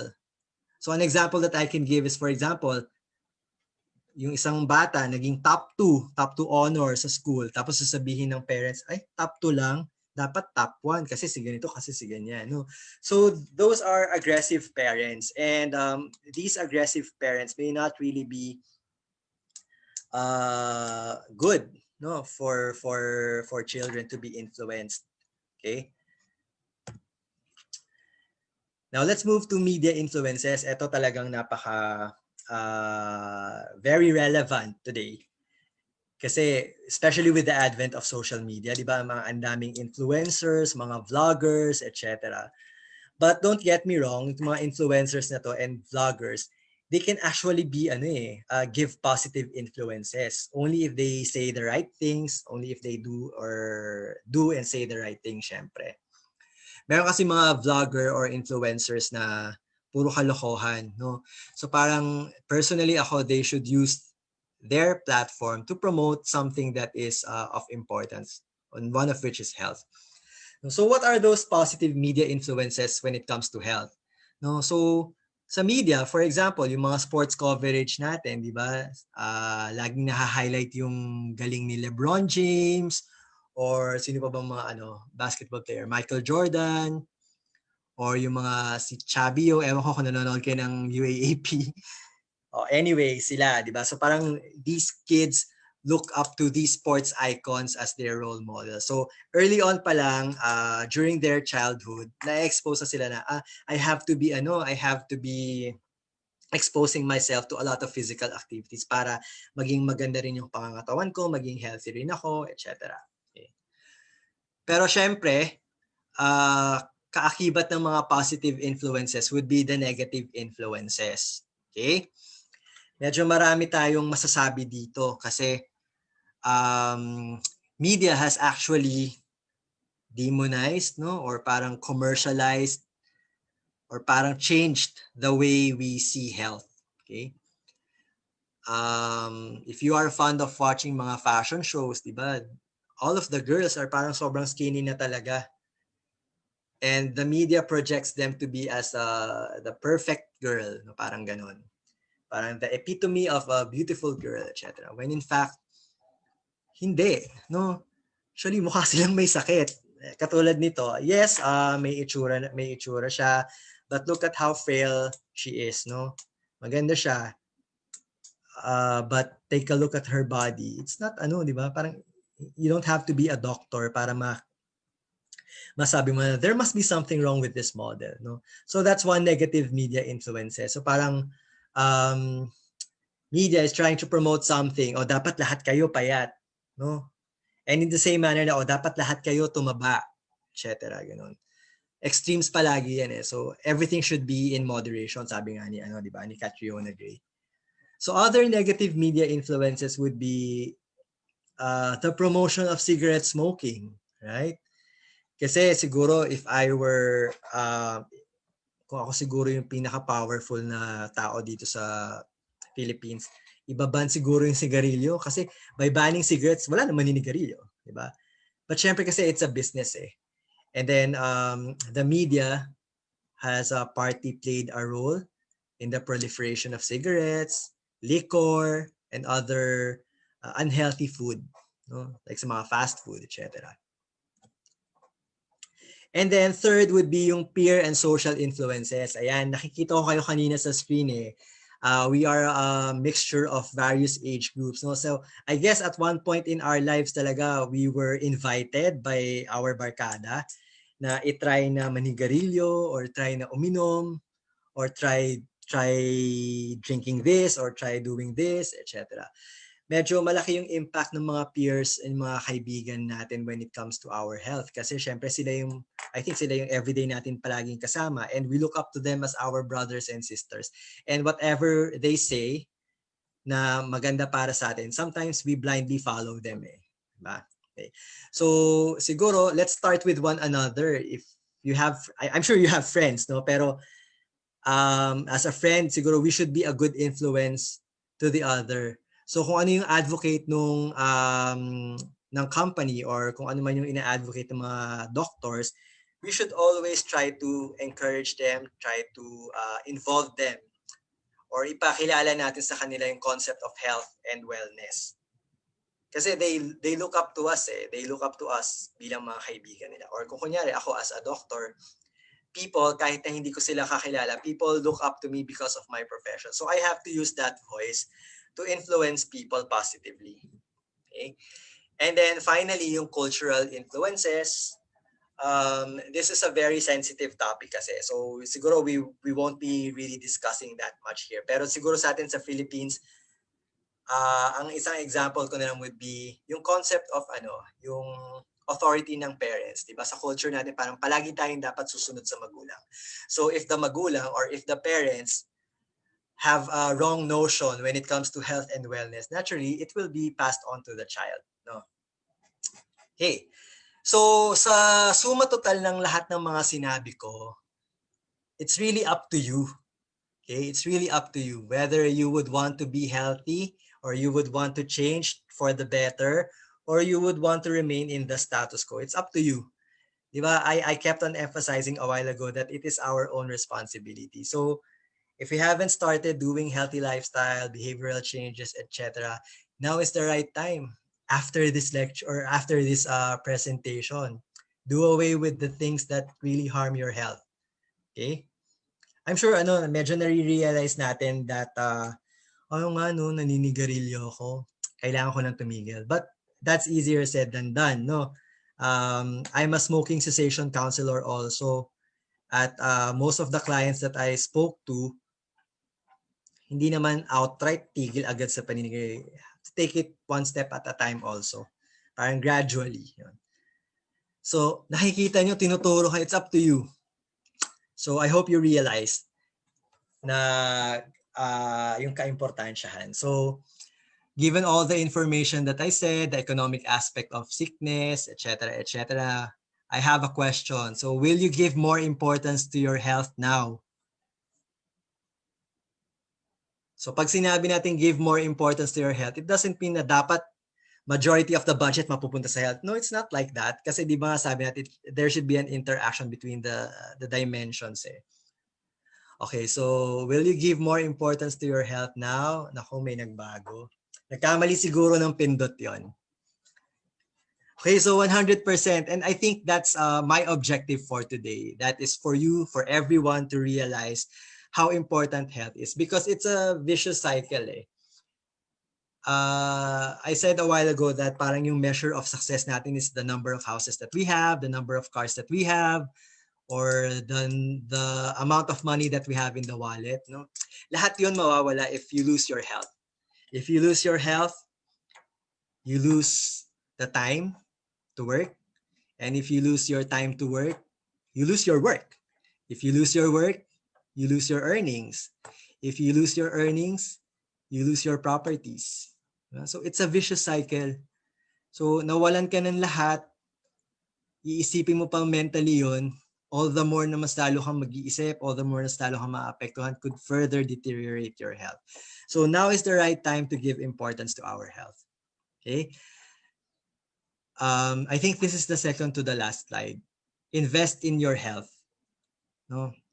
When I say invest in your health, it does not necessarily mean buying things or money involved. Hindi.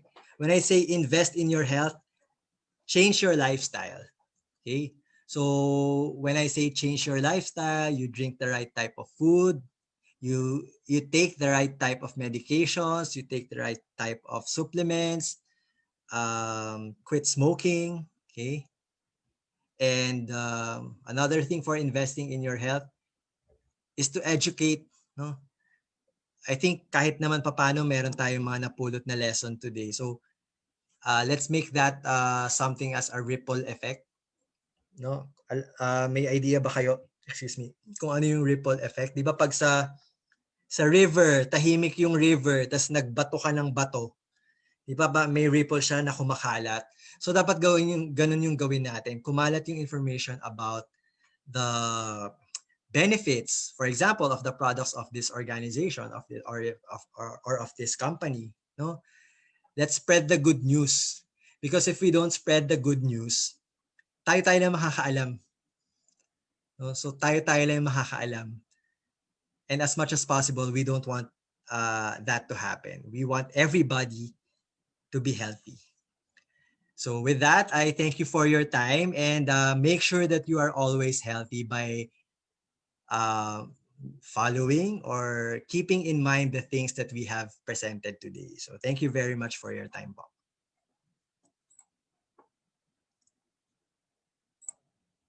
Yan, Sir Jav. Hi, Doc. Thank you. Probably we can accommodate questions. Sure, sure. Kaya. Naka-mute. Yeah, probably may mga questions.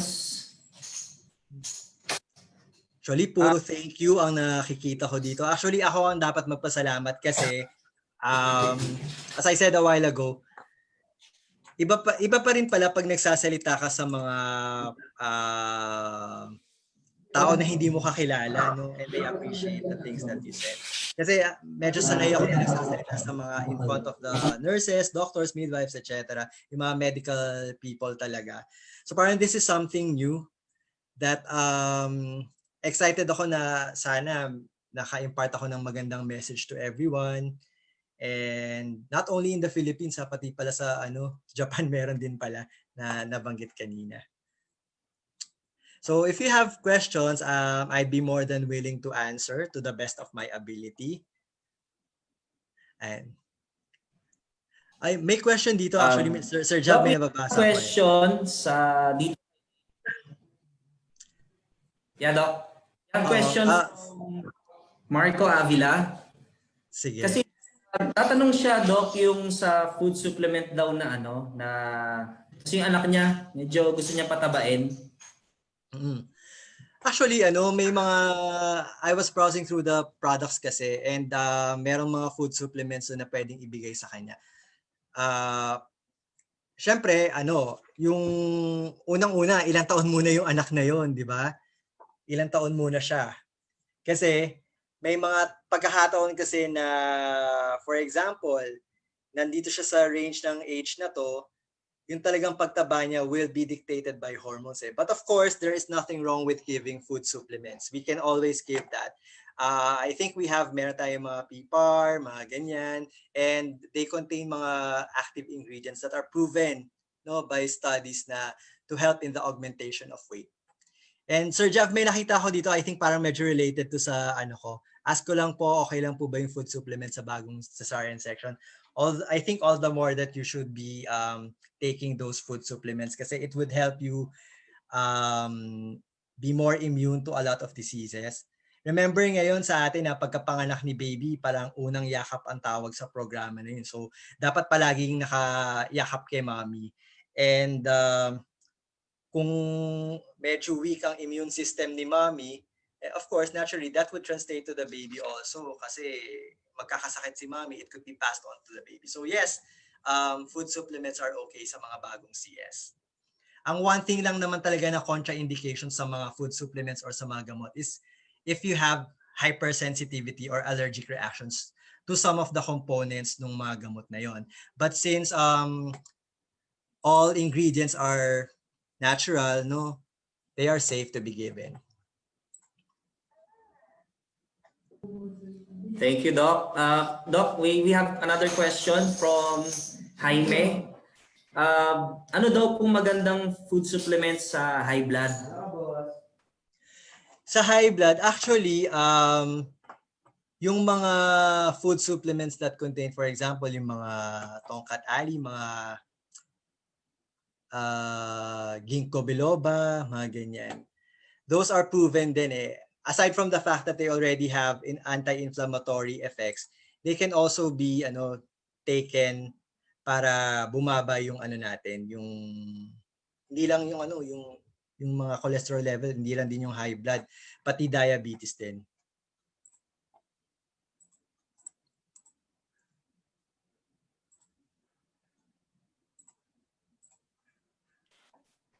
Doc, we have a question then from one of our top earners, yung ating pong top 1 earner sa Maximum 88, si MJ Canoy. MJ, pa-raise na lang ng hand para makikita. Hello, sir. Wait lang, Doc. Si MJ Canoy.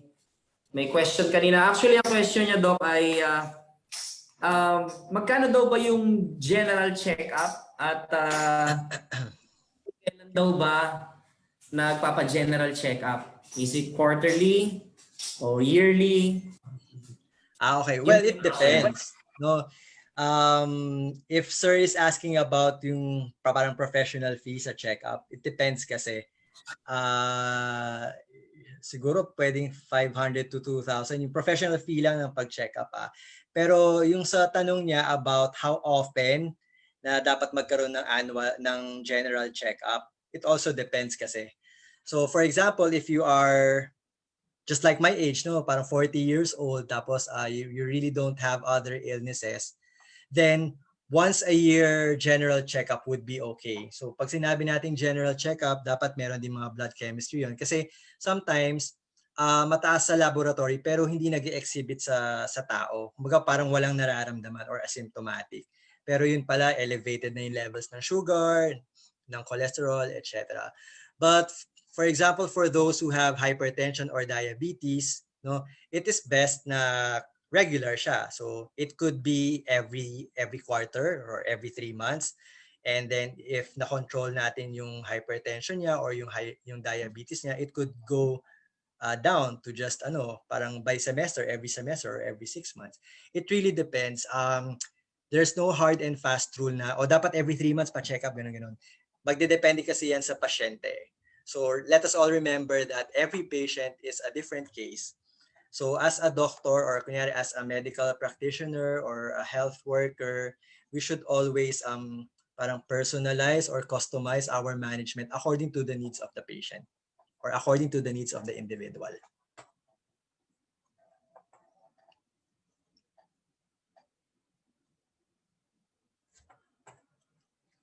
So, may mga nababasa rin akong mga tanong dito regarding do sa mga food supplements. So I would just like to parang highlight some of the products that I have come across with the organization. So yung PPAR, no?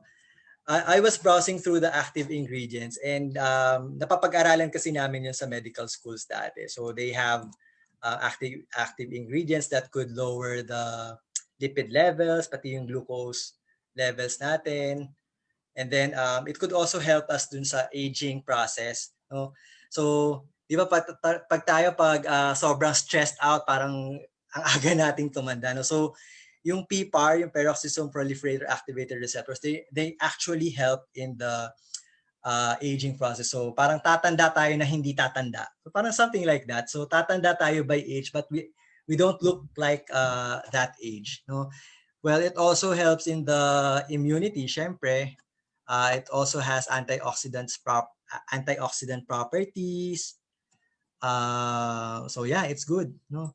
And ang isa ko pang I think I really have to mention this is yung spirulina, because I encountered a research before during residency.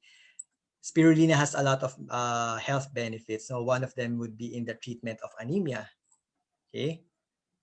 So yeah, I think the products here are very promising and they are really approved.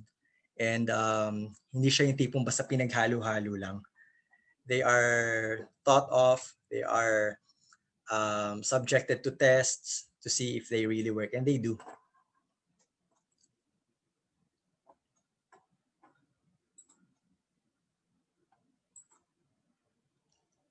And then I think may nabasa ako about sa pagpapaslim. Oo. Na nakita natin kanina dun sa lecture, right? Na na really doesn't matter if you're slim or you're medyo on the chub or on the heavy side. Pero kapag kung kunyari gusto mo naman talagang mag-slim din, yeah, meron tayong mga mga juice that could work as a slimming agent, no? So maxi juice, may mga several organic components or mga active ingredients like yung mga sa guyabano that could help us lose weight, also boosts our immune system.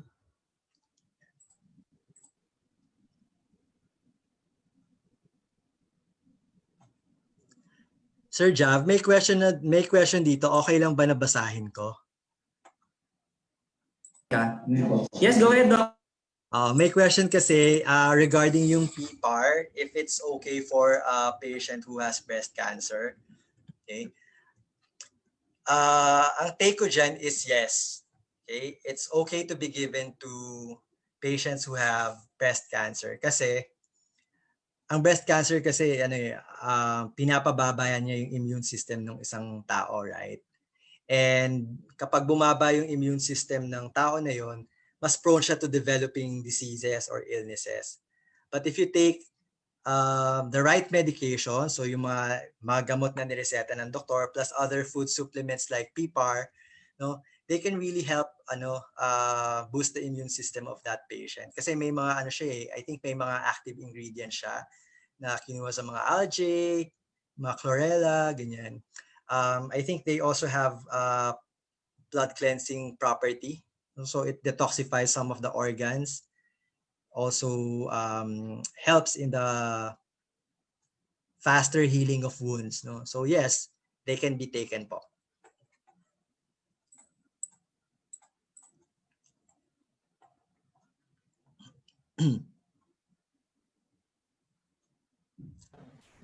May question dito na kung para sa hika, ano daw po magandang supplement? Is PPAR okay?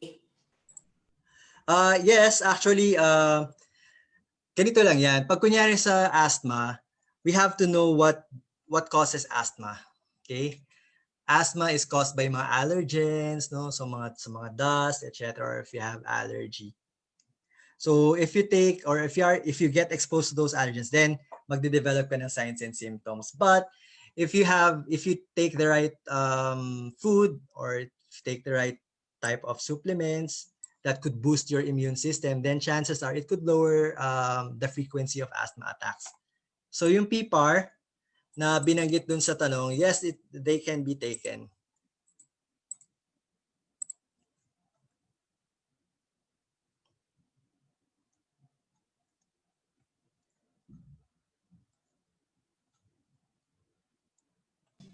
All right, thank you, Doc. May question dito, Doc, about the Maxigold, yung coffee natin na may turmeric and yellow ginger. Okay. Ano yung question? What can you say about Maxigold since we see a lot of research going across? Okay.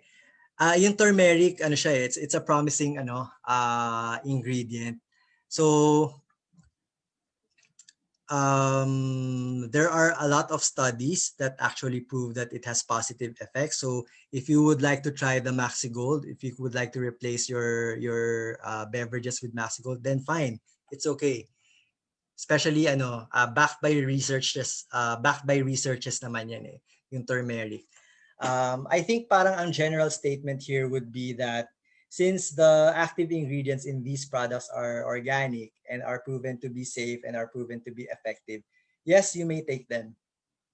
But of course, hindi lang nyo dapat iti-take siya, di ba? Katulad nung sinabi ko kanina, it should be an interaction of all the dimensions. So you take these supplements, you take these medications, but you also see to it that you also do the other aspects such as healthy living or changing your lifestyles. Kasi baka naman mamaya, iniasa nyo na lang sa mga gamot palagi, no? Maaring magkaroon ng positive effects. Pero syempre for the maximum or the optimal response, it should be a multi-approach system. So taking of medications, taking of supplements, changing your lifestyle, quitting smoking. No, palaging quitting smoking kasi dapat talaga itigil natin yung paninigarilyo.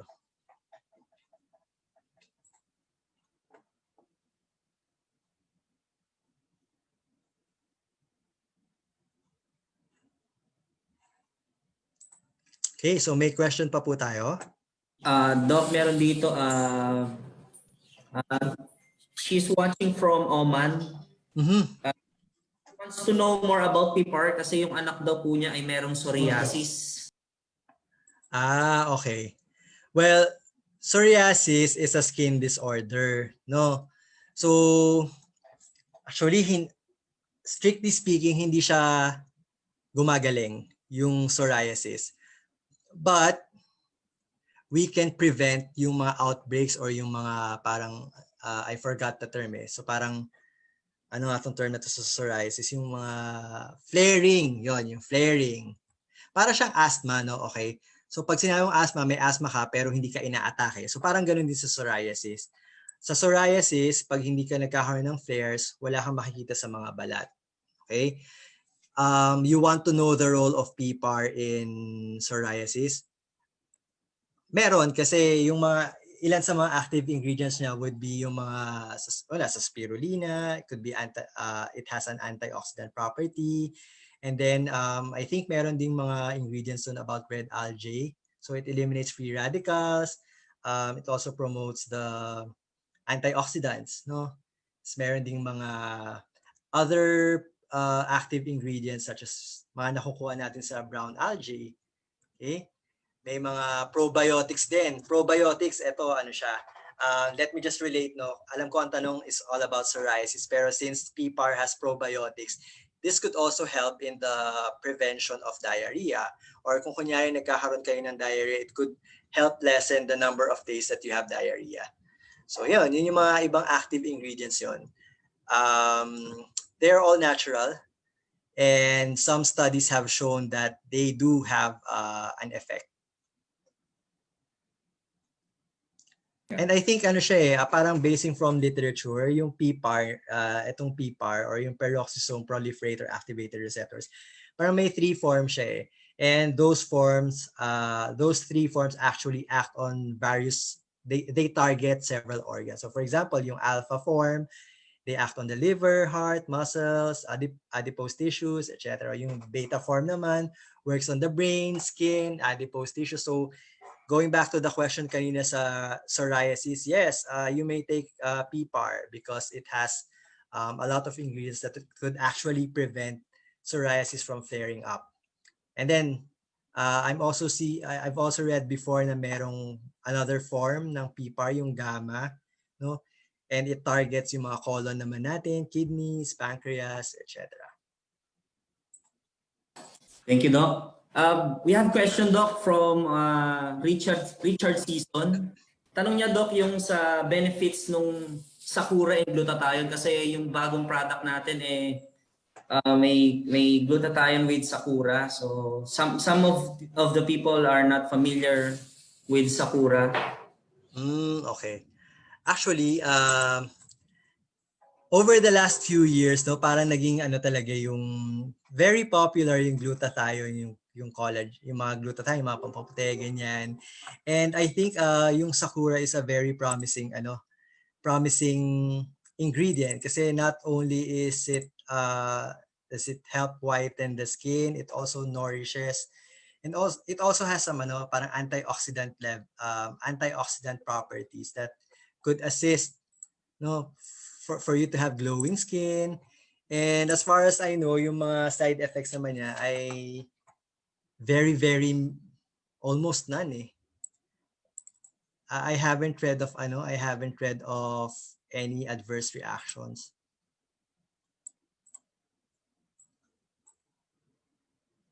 So kung gusto niyo siyang gamitin everyday, no problem. I think better pa nga yun kasi 'di ba, yung mga sabon-sabon siya, so you don't have to ingest anything. Thank you, Doc. Doc Jeff, we have a question from Joel George.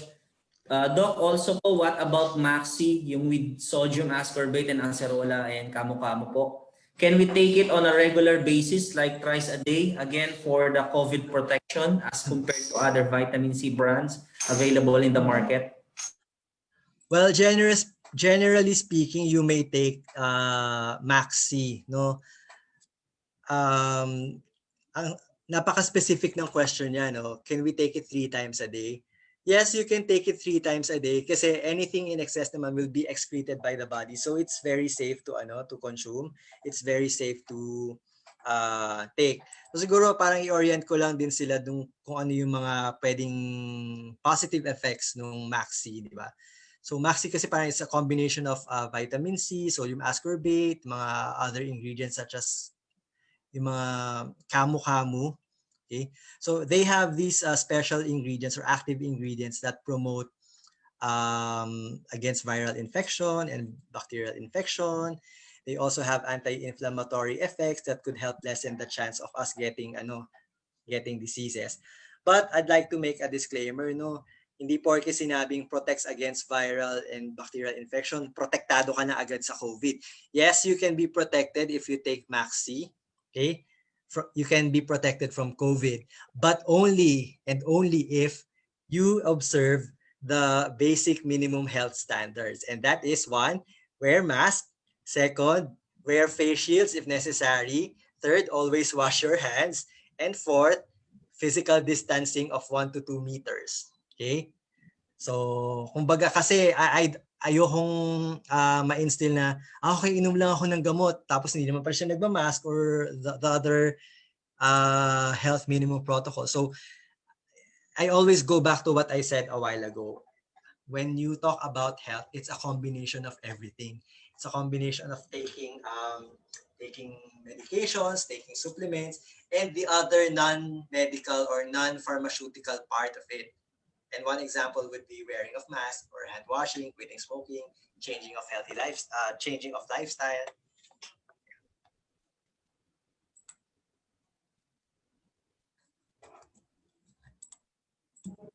Thank you, Doc. Thank you. May question dito, Doc. Hello, good evening, Doc. Ask ko lang if mas effective pag inom ng Sakura Gluta if empty stomach. From Tina. Okay. Well, yung mga gamot kasi in general, no, they can be taken even without food. So for your specific question about Sakura, yes, you may take it even on an empty stomach. Okay lang naman yun because there's no evidence of kasi parang gastrointestinal reactions kahit na but whether you take it on an empty stomach or if you have taken anything doesn't matter, the effects are still the same.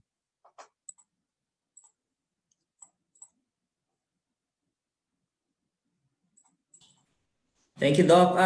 May question dito, Doc, about dun sa pwede daw po ba ang PPAR sa may mga PCOS?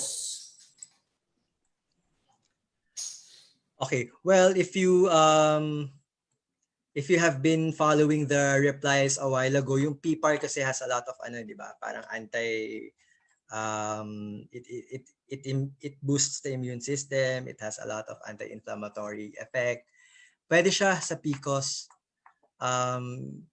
It could also help lower the parang it also helps in the stabilization or parang balance of your hormones. Sa PCOS kasi it's an ovarian problem eh. You have several nodules in the ovary and it could affect yung hormones natin. So it also has positive effects. But of course, syempre you also have to do it in conjunction with diet and other non-medical measures.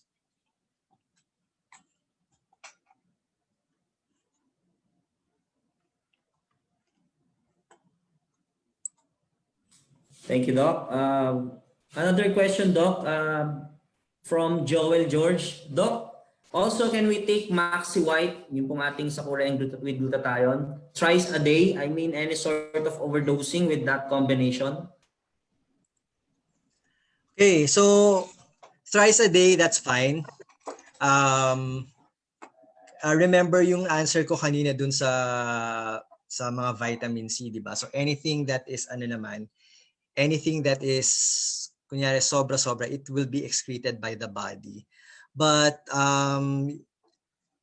you may also try, well, depende kasi sa iyo, no? Pero yung 3 times a day, that's okay. Pero if you feel like you want it just twice a day, that's perfectly fine. No? It's okay. So yeah, makita natin it has vitamin C. Pwede po ba ang PPAR sa varicose? May biglang nag-pop up, sorry. Pwede po ba ang PPAR sa varicose?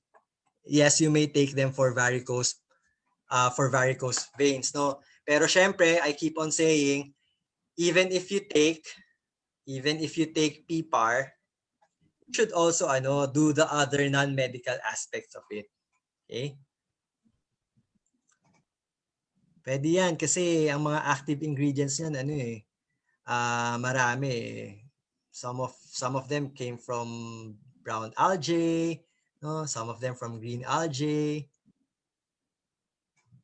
Pero yung question mo about sa varicose veins, it's okay. No problem. And then siguro parang one non-medical measure that I would like to suggest is to elevate your legs when resting at night.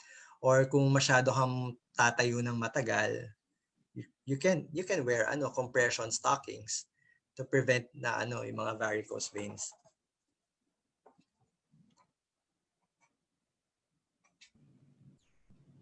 Thank you, Doc. Doc, may nagtatanong dito, ano daw magandang food supplement sa mga taong may HEPA B? From Juliet Anob.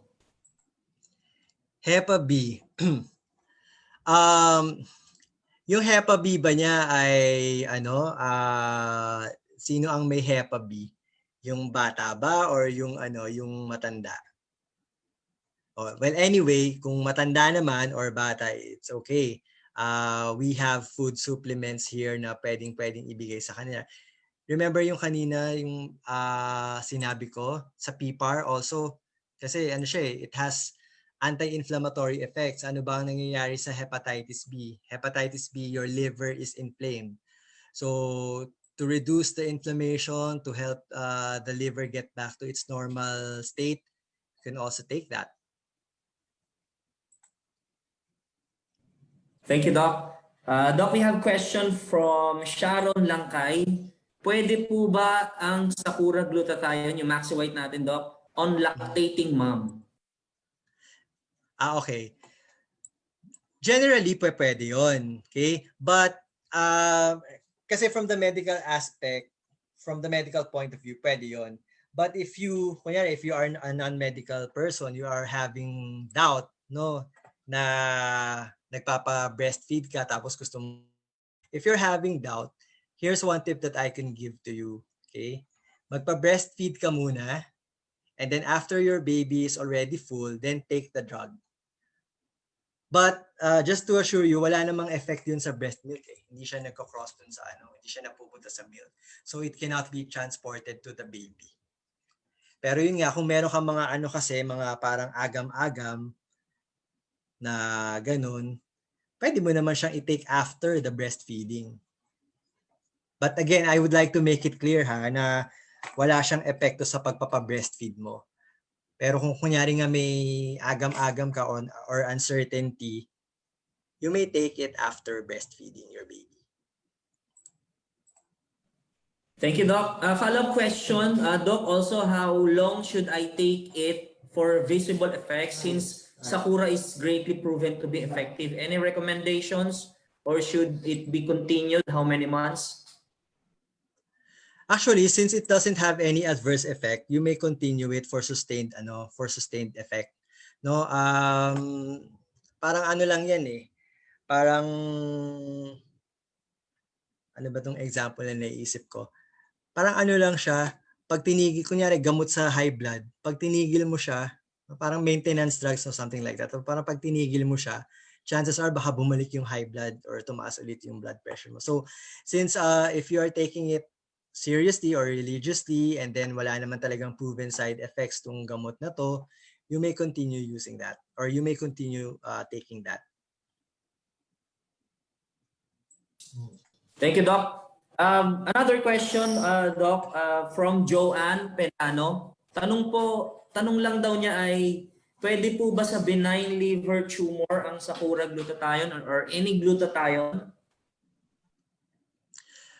Actually, yung glutathione, it has a positive effect on the liver.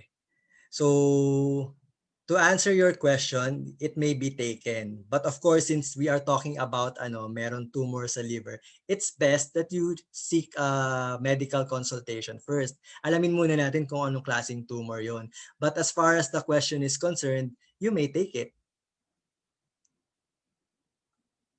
Kumbaga parang we have to know what type of a tumor is that in the liver also.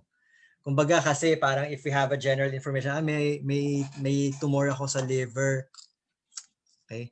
So dapat alam din natin kung what caused that tumor. Kasi for all we know, ibang bagay pala siya. But to answer the question, pwede siya. Thank you, Doc. Another question, Doc, from Michael Antipolo. Good evening, Doc. Ask ko lang po kung okay po ba ang PPAR sa nag-undergo ng chemotherapy? Okay. That's a very interesting question, no? So pag nag-undergo ka ng chemotherapy, it means that there is malignancy or parang neoplasm or cancer, right? And in cancer, of course, yung tao na merong cancer is under the state of being immunocompromised. So pag immunocompromised siya, it means that he is more prone to developing infections or other opportunistic infections. And taking food supplements such as PPAR may be beneficial kasi as I've said a while ago, may mga anti-inflammatory agents. It also helps to boost the immune system. It also has antioxidants. No? So those are the things that assist our body to have stronger immune system. So pwede siya. Not only for those who have poor immunity, PPAR may also be given to those who have problems in the gastrointestinal tract. So yung mga siguro hindi masyadong nakakatunaw ng pagkain, pwede rin siya. Okay? Or even those who are undernourished. Kanina naalala ko may question about sa isang anak na gustong patabain. You may give this kasi it is already a complete package, and complete package na siya tapos natural pa yung mga ingredients. So it could assist the body to achieve its optimum state.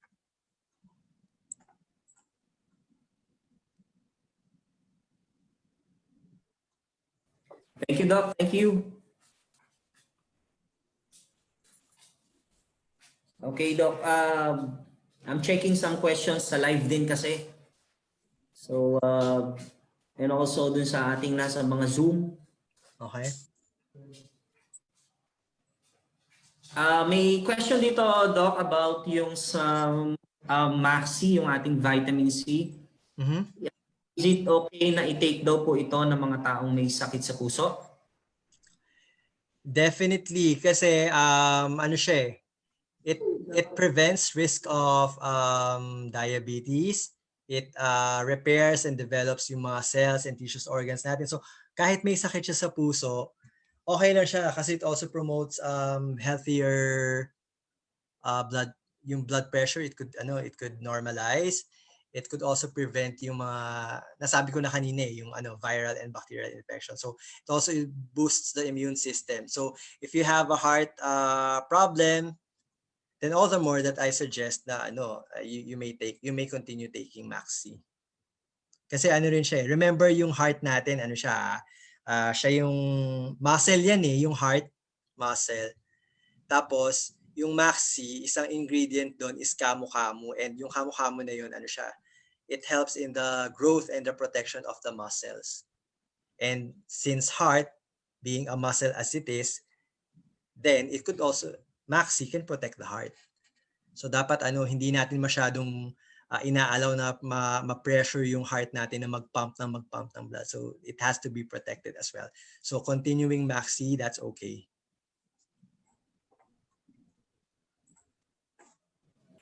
Thank you, Doc. Thank you. May mga konti pang questions, Doc. Okay lang, no? Sure. At thank you daw, Doc. Very informative. So I will take Maxi religiously. Thanks a lot. Ayan. Thank you. Okay, let me check. Baka may nalampasan tayong mga tanong.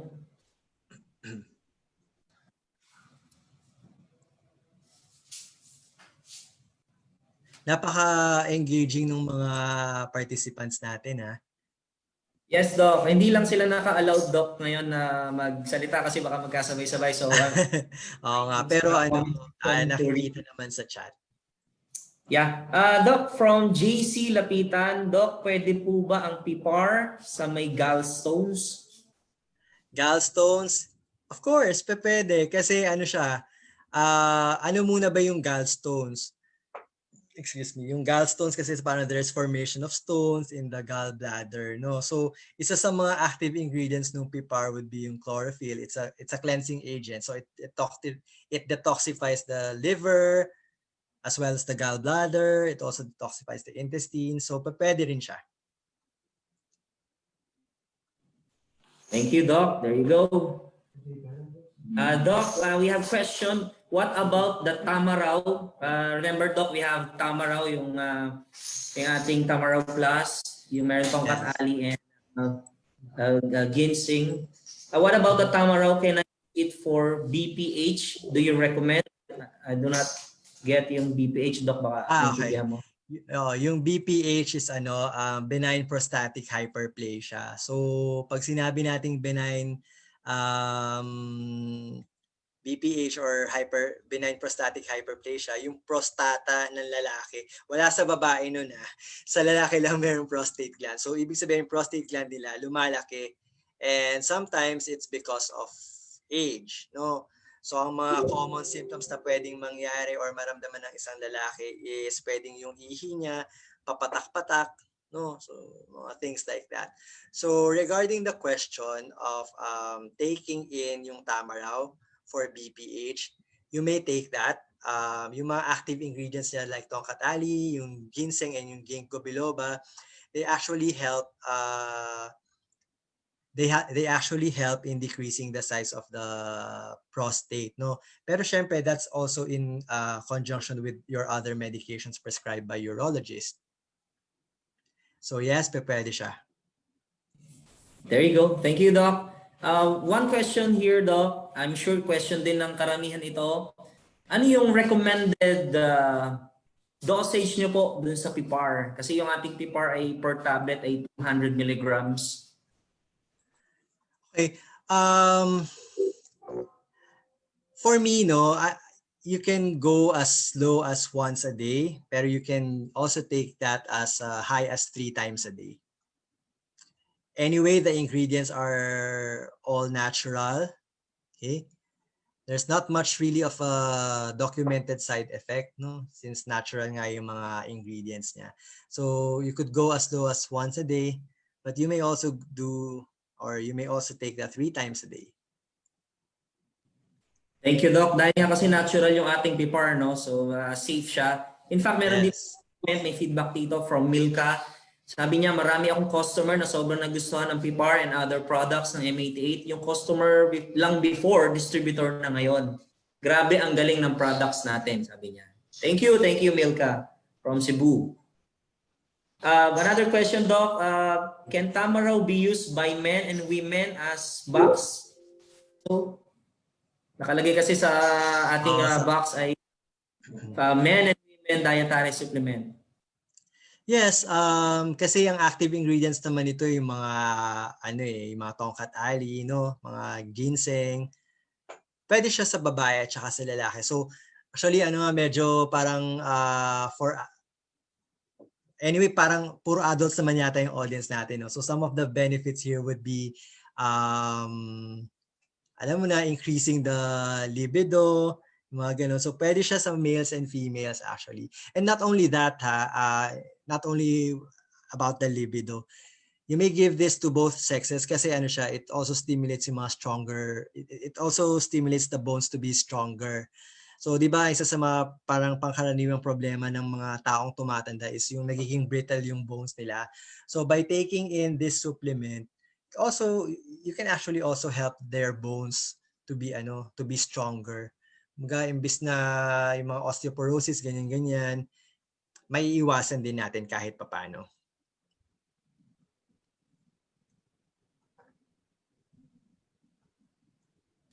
And aside from that, I think biglang nag-pop up lang sa isip ko. Syempre yung mga babae usually 'di ba parang they are after the aesthetics, parang they're after the physical, yung paano yung physical itsura nila. This would actually help them slow the signs of aging, no? So yung mga wrinkles, mga age spots. So to answer the question, pwede rin po siya sa mga females natin, sa mga babae. Thank you, Doc. Merong dalawang follow-up question dito about our Tamaraw. Ang Tamaraw po ba ay advisable sa mga may sakit sa puso? Another follow-up question. So since it is a vasodilator, it will help heart problem po, di ba? Is it true? Okay. Yung unang tanong na if it can be taken by those who have heart problems, yes. Okay. So yung second question medyo hindi ko narinig masyado about blood vessel, about blood vasodilator. So since it is a vasodilator, it help heart problem po, di ba? Is it true? Yes, kasi for example, sa mga heart diseases natin like hypertension, ang nangyayari kasi sa hypertension, yung mga blood vessels natin, kunyari ito yung blood vessel natin. Sa hypertension, nagko-constrict siya. Okay? So pag nag-constrict siya, ibig sabihin yung vein or yung blood vessel na dinadaanan ng dugo, lumiit na. Okay? So that means kailangan mas mataas yung pressure na i-exert ng puso para makadaloy sa buong katawan yung dugo natin. Kasi lumiit na yung daanan niya di ba? So magwo-work hard, magdodoble ang trabaho ni heart. So imbis na yung yung pag-pump niya is ganito lang, didiinin niya lalo yung pressure or lalakihan niya yung pressure ng pag-pump niya para makadalo yung dugo kasi nga lumiit na or kumipot na yung daan niya, kumipot na yung daan ng blood vessel. So with this food supplement, it helps in the vasodilatation. So when we say vasodilatation, pinabubukan niya siya uli. So once na nag-dilate yung vessels natin, of course, the blood can now freely flow. Dapat kasi ganun yung flow ng blood banayad yung flow ng blood. Wala siya dapat na parang pressure. Kasi pag pressure siya, masisira yung mga organs natin. So to answer the question, yes, it could help. The food supplement could help those with heart conditions. Tsaka ini-stimulate niya yung blood flow in the body kasi nga dinadilate niya yung yung blood vessel.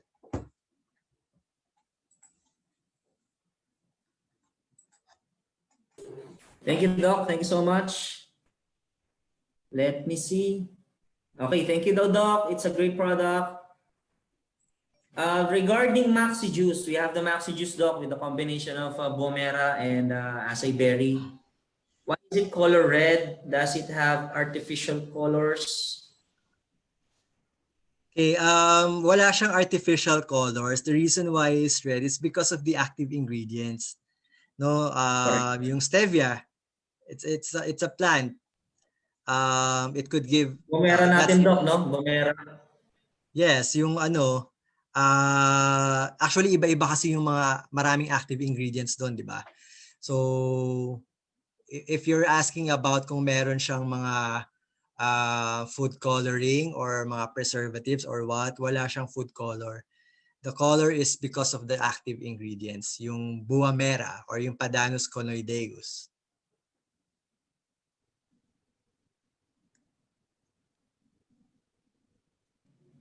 All right, thank you, Doc. These are the active ingredient, Doc, na minimension mo kanina, no?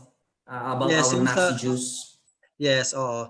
Nagtatanong kasi yung isang participant natin about yung color, di ba? So, minsan ako rin, pag nakikita ko yung kulay, bakit ganito yung kulay? Or safe ba tong inumin? But to assure them, there has been no any food coloring that has been added.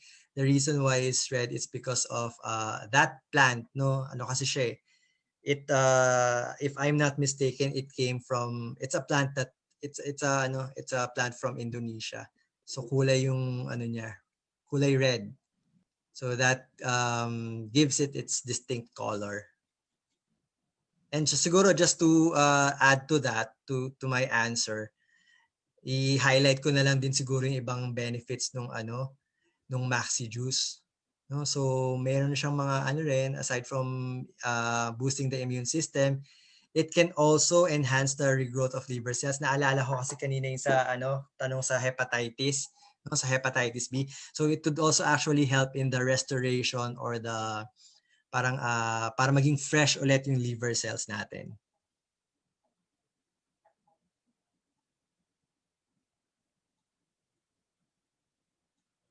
Thank you, Doc. Thank you. Thank you. Let me check kung may mga about dito sa live, Doc, meron nagtatanong sa atin from Mercedes. Can PPAR detoxify the kidney? Medyo nag-choppy, sorry. Can PPAR what? Can PPAR detoxify the kidney?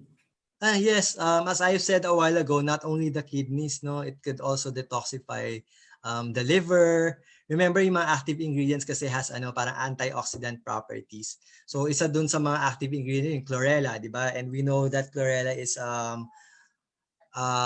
it's one of the primary actions of chlorella is to eliminate yung toxin. So yes, it could detoxify. Thank you, Doc. Thank you. There you go. Going back doon sa kanina sa Maxi Juice, sabi it's a follow-up statement. So can we say it's something that will help our blood and circulation system since red? Sabi niya Maxi Juice tastes so good and sometimes I take more than the recommended dose. Is that okay? Well, hindi lang porke red siya ay kumbaga parang may positive effects na siya. So regardless of what color it is, no, as long as the active ingredients are there, okay, it is beneficial to the heart. Kaya naman siya nag-red because of the yung red fruit na buwa mera. Okay? So I can categorically say that maxi juice can assist or can help even those who have heart conditions. And yung sa additional question niya na ano nga yung additional question ni ma'am? Yung sa dosage, no, parang she goes beyond the prescribed dosage. I always go back to the statement that I made a while ago. Since these products are made up of natural ingredients, no, there is no risk, or kung meron mang risk, napaka-liit lang for side effects.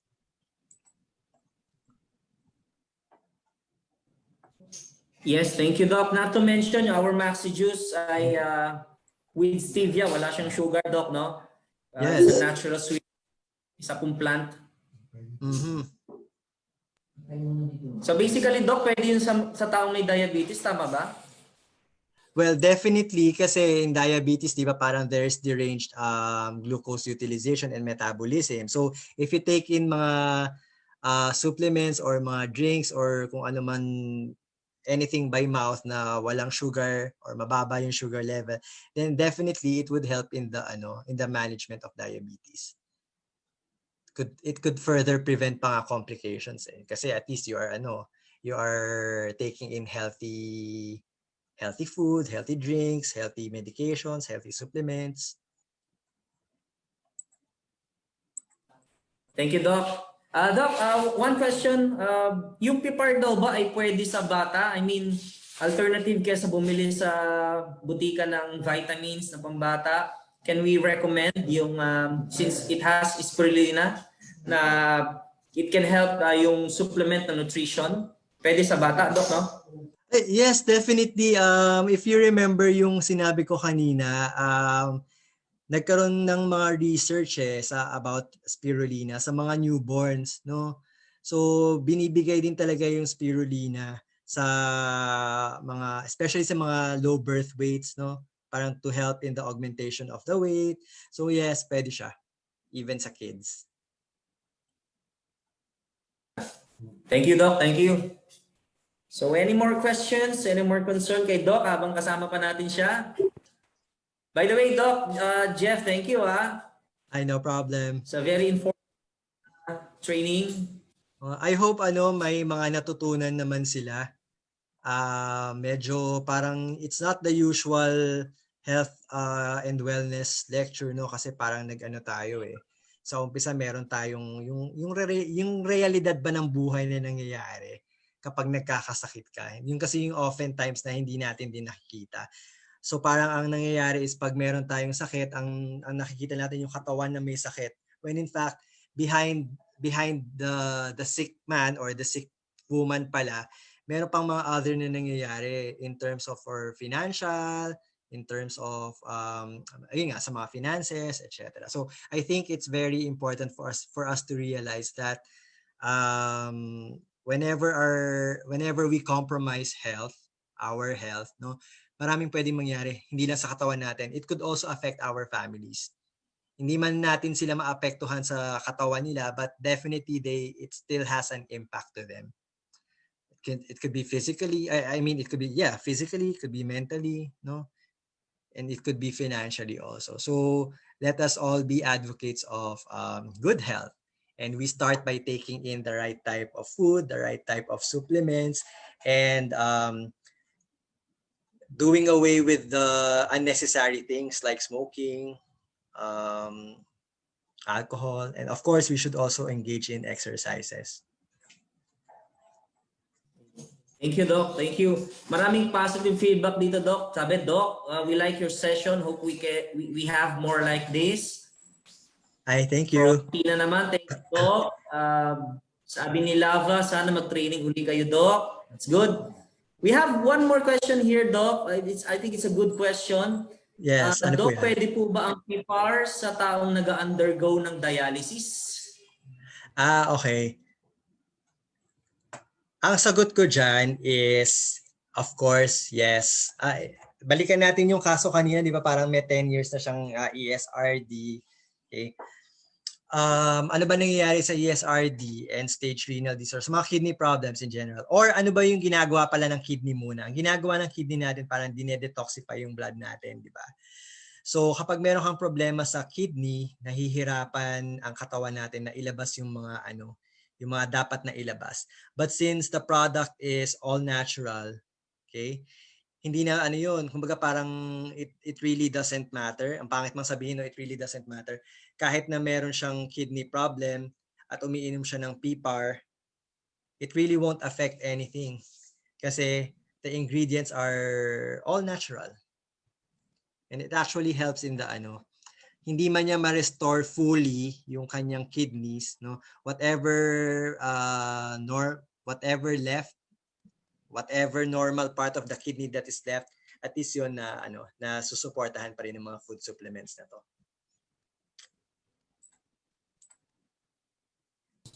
Thank you, Doc. Thank you. Ayan, so very informative yun, ha? So pwede siya sa mga taong nagda-dialysis. Follow-up question, Doc, about PPAR as well. Yung bang PPAR ay pwede po sa buntis na may almoranas? Okay. The reason why may almoranas. Buntis na may almoranas, actually yan, kalimitan nangyayari yan sa mga buntis talaga, no? Kasi syempre it's part of pregnancy no? Yung pag-almoranas minsan parte talaga siya ng pregnancy. So yes, it could promote kasi better blood flow. You may take that. And meron lang akong nakitang question dito na gusto ko sanang sagutin. Kung yung yung may bukol sa leeg or goiter, pwede ba ang PPAR po? Okay.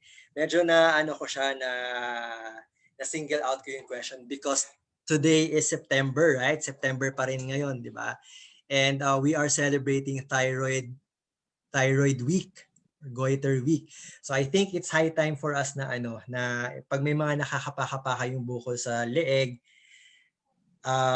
magpatingin tayo sa doktor. September is na an awareness month for thyroid. So if you are asking about PPAR and its effect on thyroid, it does have a positive effect. But of course, syempre, we should always not we should not rely on mga gamot-gamot lang. We should also do the non-medical things. And one non-medical thing that we could do is, of course, by going to the clinic. Diba? Kasi for all we know, yung bukol pala na yun is not really goiter. Baka mamaya, lang pala siya. Sebaceous cyst lang pala siya. Diba? So nag-isip na tayo ng advance, tapos benign problem lang pala yung natin. So we should always seek the advice of our doctors, no? And siguro promote ko lang, no, yung mga hospitals ngayon, they do have mga online consultations. You may take advantage of that. Kasi I think may mga fear ngayon, di ba, na pumunta sa mga clinic or sa mga hospital. So there are actually institutions that offer online consultation. You may take advantage of them. And of course, syempre, aside from the online consultation, you should also live a healthy life. No, okay, so kung napapansin nyo, paulit-ulit siya, di ba? Kasi ganun talaga dapat para mas lalong maisiksik natin sa utak natin yung kaimportansyahan ng kalusugan natin. Because if we don't have a healthy life, if we don't have a healthy body, everything will crumble. Katulad nung sinabi ko kanina, we will lose everything when we lose our health. Thank you, Doc. Thank you so much. Doc, sensya na kasi marami talagang excited na magtanong. Oo nga. Yung ating kasi, Doc, yung ating mga food supplement, as we all know, are not synthetic, not animal skin. They are vegetable capsules. So, merong medyo late na tanong dito. Sabi niya, Doc, can we ask some more regarding capsule that used by Maxi White and Maxi is vegetable capsules? How good it is than the regular gelatin capsule used by other brands? Is vegetable capsule really that healthy and powerful since it's just shell? Doc. Medyo tough question yun ha. Pero as far as I know, yung Maxi, wala yung mga ano eh, walang mga fillers yan eh, walang mga binders eh. So siguro let's just content ourselves with the fact that Maxi, for instance, no, they don't have synthetic ingredients and they don't have highly toxic chemicals and mga fillers. Kaya we can be assured that they are safe. Okay? And parang as far as I know also, parang veggie capsule, tama ba Sir Jav? Veggie capsule yung ano, yung Maxi natin, yung packaging. So if that is the case, then I don't see any problem with that. Pwede nyo siyang tuloy-tuloy na inumin or i-take. Thank you, Doc. Thank you. Question from Jojo Redrico. Doc, yung Maxi Juice po ba ay pwede siya sa special child? Okay. I think pwede, Doc, no? Pwede. But I have to remind you, since this is a special child, no? Pabantayan nyo siya palagi, syempre habang umiinom kasi ano siya eh, parang prone to aspiration, ganyan. You may give it to him or you may give it to her for as long as you are there observing, or parang you are there to give it to him or her. Kasi ano yan eh, baka mamaya masyado namang marami siyang inumin, mag-aspirate na siya. No? They really cannot control themselves eh. So yes, you may give them, but under supervision. And when I say under supervision, yung parang talagang yung babantayan mo yung pag-inom niya kasi baka mamaya nga, katulad nung sabi ko kanya, sobra-sobra yung inumin, mabulunan naman siya. Okay, thank you, Doc. There you go. So, I think that's it, Doc. Maraming salamat for this wonderful session. Looking forward na marami pa kayong matutunan sa iyo. Once again, ladies and gentlemen, Doc Jeffrey, any last word, Doc? Okay, last word. So, it's 10:30 in Manila. It's siguro mga early evening sa somewhere, or sa Japan parang 11:30 na. Doesn't matter kung nasang lupalop tayo or kung anong oras man tayo, we should always be watchful of our health. And I keep on saying that when we lose our health, we lose everything. Bakit pa tayo nabubuhay? Because nabubuhay tayo for our family, for ako, for example, for my parents, sa mga kapatid ko, tsaka sa mga pamangkin ko, na nagpapaka-workaholic ako. So if we lose our health, how can we go to work? How can we provide for our family?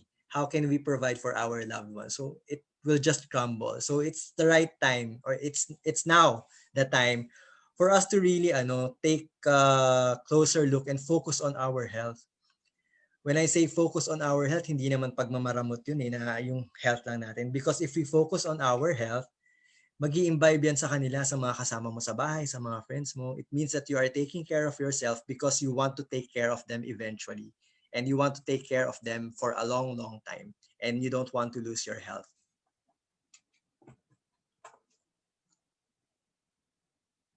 So be healthy always. Yon. Parang in summary lang, be healthy always. Di ba? Easier said than done, pero kayang-kaya natin yan.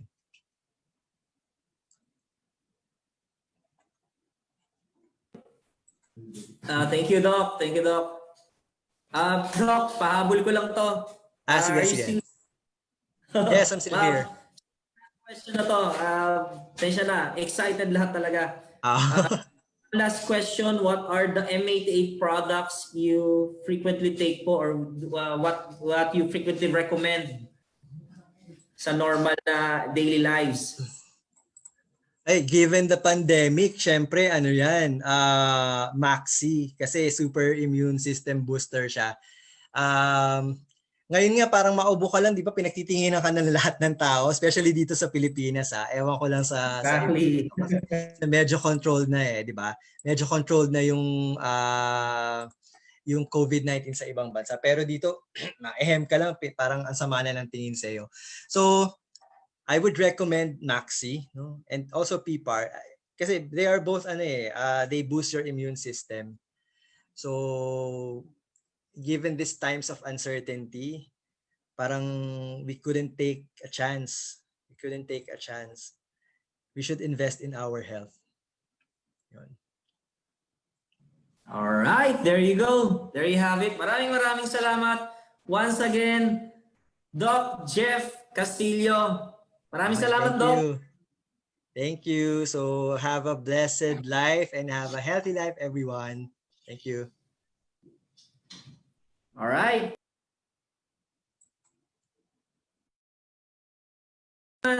Palakpakan natin virtual clap para kay Doc. All right. Thank you so much. So by now, naintindihan, marami tayong natutunan, no? Yung, alam nyo, iba talaga pagka kahit paano yan, di ba? Pinapahalagan mo yung health mo. Our products ay gawa po sa mga natural extract. Halimbawa, yung coffee natin, Maxi Gold. Mas alam mo yun, yung coffee, aroma na lang pero mas lamang yung turmeric, yung yellow ginger.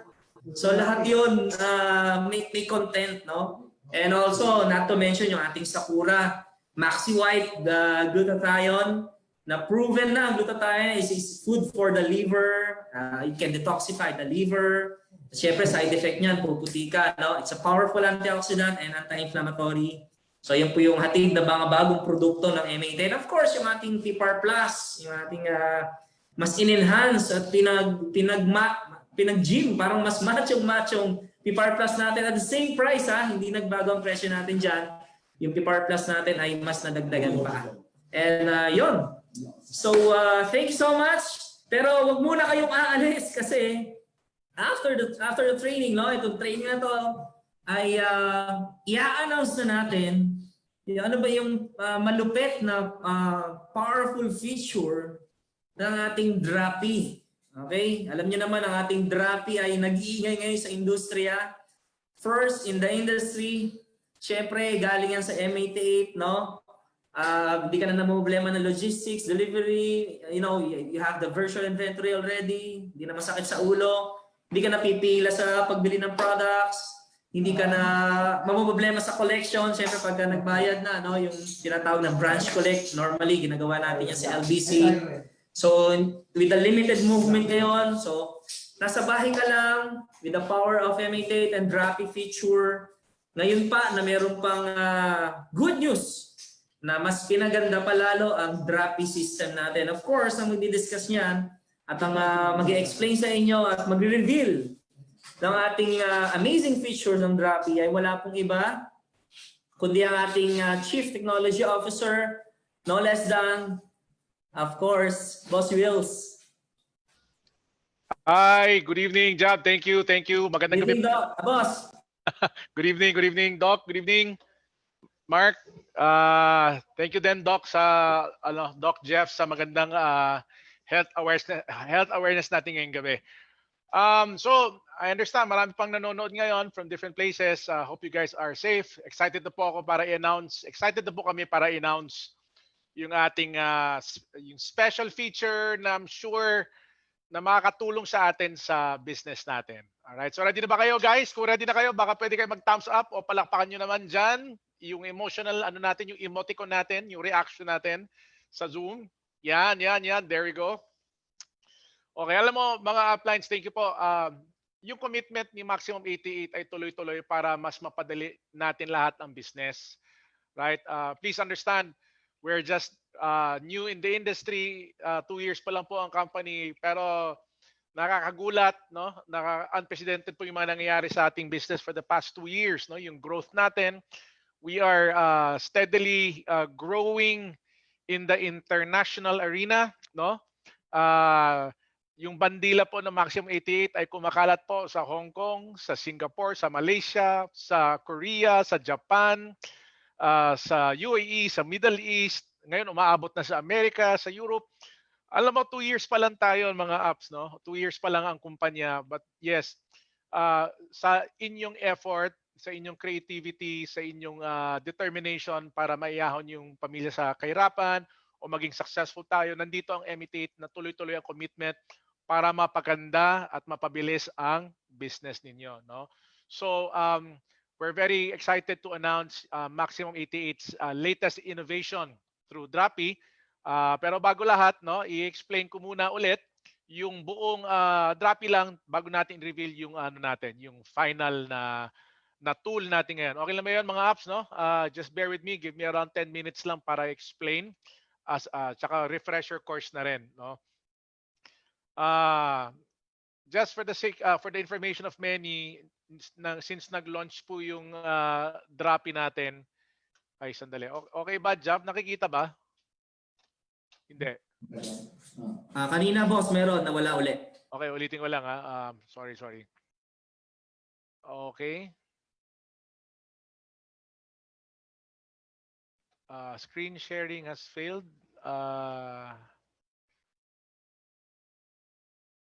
Ay, nag-error pala si ano. Sandali, Job, kasi nag-error si ano si si PowerPoint for a while. So, ikakwento ko lang, so since nag-start tayo ng Droppy nung August, no? Yung inintroduce natin isang feature which is yung drop shipping, no? We saw a steady rise, no? Na maraming distributors ang na gumagamit at nag-avail ng feature. Natutuwa tayo kasi, you know, ang sales, ang income dahil sa dropship, no? Yung income ng mga distributors, nakikita kasi natin no? And palaki ng palaki. And we're just beginning dito sa dropping natin na tool natin. And tama sinabi ni Jab, no? We're proud to say that this is a game changer in the industry, sa industry natin sa network marketing. Gusto ko lang ikwento na ever since nag-network kami dati, yung nagta-travel kami, palagi kong kine-question dati sa sarili ko, bakit ang lakas-lakas ng Amerika? No? Yung Amerika, wala silang offices, wala silang tinatawag na centering, no? Wala silang yung ginagawa natin here, no? Malakas tayo, pero malakas din sila. Sobrang lakas din nila yung volume sales nila. Pero magugulat ka sa ano nila sa volume na nangyayari. So one thing I figured out is dahil pala ang mga networkers sa mga first world countries, especially abroad, seamless ang business nila. Pag sinabing seamless, yung pagsa-sign up, pagbibili ng produkto, yung pagkuha ng products, everything ay seamless, meaning online lang pala ginagawa lahat. Kaya walang geographical barrier, no? Maski saan mag-sign up sa sulok ng mundo, pwede sila. Kaya mabilis yung growth nila. Kaya ang good news, if you are a network builder, no? If network builder ka at seryoso ka sa Maximum 88, mas mapapabilis natin yung ating growth moving forward. Kaya nakaka-excite po ang mangyayari sa 2021. And if hindi ka excited, no? Baka may nami-miss out ka. Kailangan mo makita and bakit maintindihan mo para kailangan mo maintindihan bakit mo kailangan maging excited sa 2021. All right. So ito na 'yon. So ito yung fulfillment and dropship tools ni Droppy. Okay? Explain ko lang po. All right. Naghang na naman ang aking screen. Yan. So, yung dating paraan, no? Ang dating paraan sa pag-network ay bumibili tayo ng package sa mga branches, sa depot and offices, no? Tapos pag tayo ay from the provinces, tayo nag-order at pinapa-ship pa natin manually or minsan inaasahan natin kay upline, no? Para gawin itong lahat. So, nag-e-effort, may manual effort. Gagastos tayo ng mga more or less 800 minimum, no? Sa LBC para mapadala ang package. At pag natanggap mo siya, ang nangyayari ay siyempre pag may orders ka, gagastos ka na naman ng shipping para i-send out mo, no? So maraming mga processes na pwede naman palang mawala o pwede tanggalin. So disadvantage sa lumang paraan, una, mahirap mag-sign up sa mga malalayong lugar, ibig sabihin sa mga provinces or sa areas na walang depots or offices or internationally, mahirap mag-sign up, no? So may manual process 'yon. Pangalawa, yes, yung sinabi ko, mataas ang shipment fees, no? At saka yung labor intensive and time consuming. So third, since manual ship out, so tama yung sinasabi ko, time consuming siya. So ito yung nagte-take up ng oras natin bilang network builders, no? So whether it's a sign up or sending products, it's all dati kasi, no, picture tayo, nakikita ng tao, productive tayo, no? Pag nagpipicture tayo sa mga transactions natin, o minsan nasa LBC ka nagpapadala, so yes, nagpapakitang gilas tayo, but that is the old way. Kasi ngayon, with Droppy's first feature, which is yung drop shipping ng ating tool sa M88, ang advantages po, I think most of us know this, but there is access to unlimited inventory. Palakpakan po natin yan. Malaking bagay po yan. I will give you an idea. In most companies na nag-o-offer ng dropship, meron po yung capping. Pag sinabing capping, may limit po yan per tao, per distributor. Meron mechanisms po dyan. But you see the generosity of Maximum 88. Ano ba ang goal ni Maximum 88? Ang goal ni Maximum 88, pasabugin ka. Ang goal ni Maximum 88, pakitain ka. Kaya wala pong limit. There is unlimited inventory. Tandaan nyo po yan. Sky's the limit. Basta maraming orders, wala pong problema. Malaki po ang warehouse ni M88 para i-fulfill or i-serve yung orders ninyo. Pangalawa, it makes unlimited orders and pay service. Yeah, you can make unlimited orders and babayaran mo lang or i-credit mo lang sa Droppy coins mo yung pang service fee mo lang. Okay? Third, you can track your orders from Droppy dashboard. Yes, ito ay pinakamalapit na mangyayari na integration to our system. For those experiencing dropship right now sa Droppy, malapit na po ang part na makikita nyo na yung movement kung saan na specifically yung parcel mo or yung orders mo. Okay? Fourth, meron na po tayong personal accountant, stockman, finance. Yes, finance. May tracker ka, may courier ka, all in one. So Droppy po yan. And then fifth, you can build your business anywhere. No, yun po maganda. No? Very important ito. It's fast and seamless. Marami na po tayong nakikita mga testimonies sa mga Facebook pages, sa mga timelines nila, sa news feeds nila na kinikwento nila, especially some stories kagaya ng Iligan, no? Kasi ECQ pa ngayon sa Iligan. Pero nakikita mo yung transactions in a day nila, yung kinikwento nila sa Facebook na ilan nagagawa nilang orders, 15, minsan 10 sa isang distributor. Pero lahat ginawa niya sa bahay lang, no? And the best part is generally yung delivery time natin is faster if you compare it to most courier services, no? Of course, hindi lang maiwasan, meron talaga malalayo, no, mga probinsya. But you talk about average shipping time, lamang po ang ating Droppy system.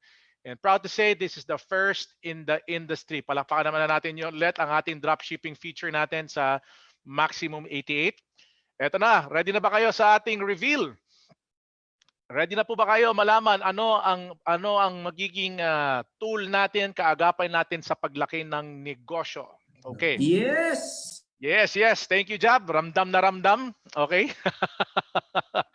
Woo! Okay. So, ito na po ang part na, syempre dahil pandemic ngayon, no? Pandemic ngayon, and then nagbi-build pa rin tayo, naririnig ng mga dahilan bakit hindi sila makapag-sign up o nahihirapan sila mag-network kasi yun nga, ang access and everything. Okay, whether you do the business offline or online ngayon, no? Ang bottom line, meron po tayong, ito na po, sasabihin ko na pa, ito na ang ating latest innovation through sa Maximum 88 through Droppy. Ito na yung fulfillment service na ino-offer ni Maximum 88. It's a powerful online business tool. Ibig sabihin po niyan, pwede na po tayo mag-sign up and purchase sa package on the spot. Okay, on the spot po. Palakpakan po natin yan. On the spot. Maski saan po kayo, alright, wherever you are in the Philippines or globally, pwede po kayo mag-sign up using Droppy. Okay? Magkakaroon po kayo ng virtual product inventory which you will receive immediately as you sign up. Ang maganda po sa fulfillment concept natin, Droppy will take care of your product package. Ibig sabihin, mas isang part ka ng mundo, pag nag-sign up ka, aalagaan niya ni Droppy, and Droppy will wait for your command. In short, si Droppy ang mag-aalaga, pero at your service si Droppy sa inyo bilang distributors, no? Sa nag-sign up. So ang maganda, mga apps, no? Lahat ng downlines natin can carry the products anywhere. Dala-dala mo ang produkto mo as long as nandyan yung cellphone mo, nandyan may internet connection ka, dala-dala mo ang produkto mo anywhere you go. This is a first in the industry. Kaya nakaka-excite and be proud na ang suot mong kulay ngayon ay pula. Maximum 88, no? Proud innovator in the industry. Ang maganda po, yung virtual inventory mo, pwede mo, since nasa iyo po ang control, you can have it shipped out to customers. Pag may orders ka, saan mo gagawin yung orders mo? Eh di doon na lang sa Drapi din. Saan mo kukunin yung deliver mo ng mga products mo just in case may orders ka? Sample, marami tayong business partners abroad, no? Na nagbebenta ng products sa Pilipinas. So nag-sign up ka, hindi mo pinadala lahat kasi gusto mo mag-iwan ng stock sa Drapi mo. Nagkaroon ka ng order sa Mindanao, no? Ang ginawa mo, kukuha ka lang ng products sa virtual inventory mo, i-create an order mo, tapos mo lang yung process at pag na-confirm na, si Drapi na po ang magdi-deliver para sa inyo. Magko-collect para sa inyo, ibabalik ang commission mo doon sa dashboard mo. So in short, everything is online. So ito yung literal talaga mga apps, no? Sa lahat na nagbi-build dito, you are literally building your business everywhere and anywhere. So fast and seamless transactions. So pag-usapan po natin, paano ba natin gagawin ito? All right. Please look at your screens, no? Ito po ang procedure natin. Of course, syempre, ang unang mangyayari ay magpe-present tayo ng business whether offline or online. Syempre, i-close natin 'yan. Nasa atin ang kamay, no? At pag nag-decide siya at sinabi niya, yes, I am willing to go for it. Gustong-gusto ko ang negosyo, ayaw ko palampasan. Anong gagawin mo? Eh di, hindi mo na sasabihin siya na, o sige, punta tayo ng opisina, biyahe tayo ng mga 4 hours, 5 hours, hindi na ganon. Ang gagawin mo na lang, sabihin mo, bro, ang gawin natin, punta ka sa 7-Eleven or kung may GCash ka dyan or makabag-bank transfer ka, ita-transfer lang natin diretso dun sa Drapi account, Drapi na bank account na naka-attach, no? Kung saan magsa-sign up. Okay? So pag na-transact na natin ang package or na-transact na deposit na natin ang pera, no? Doon at confirm na siya whether through GCash or 7-Eleven or bank transfer, i-send nyo lang po ang screenshot ng ng sign up together with the required details. So magko-communicate po sa Drapi, punta po kayo sa Drapi page, i-forward nyo doon yung what do you call this, yung screenshot ng proof of payment, at the same time yung details ng bagong sign up. Pag na-receive po ng Drapi yun, i-verify, ang gagawin ni Drapi, gagawan siya ng account. The moment pag nagawan siya ng Drapi account, nandun na po yung pambili niya ng package. Ang gagawin niya lang niya, pag nandun, verified na ang Drapi coins. Oops, sandali, dumiretso. Ay, ito pala. Ito yung procedure, sorry. Purchase Drapi coins, okay? At pag nandun na tayo sa Drapi dashboard natin, nandun na yung Drapi coins.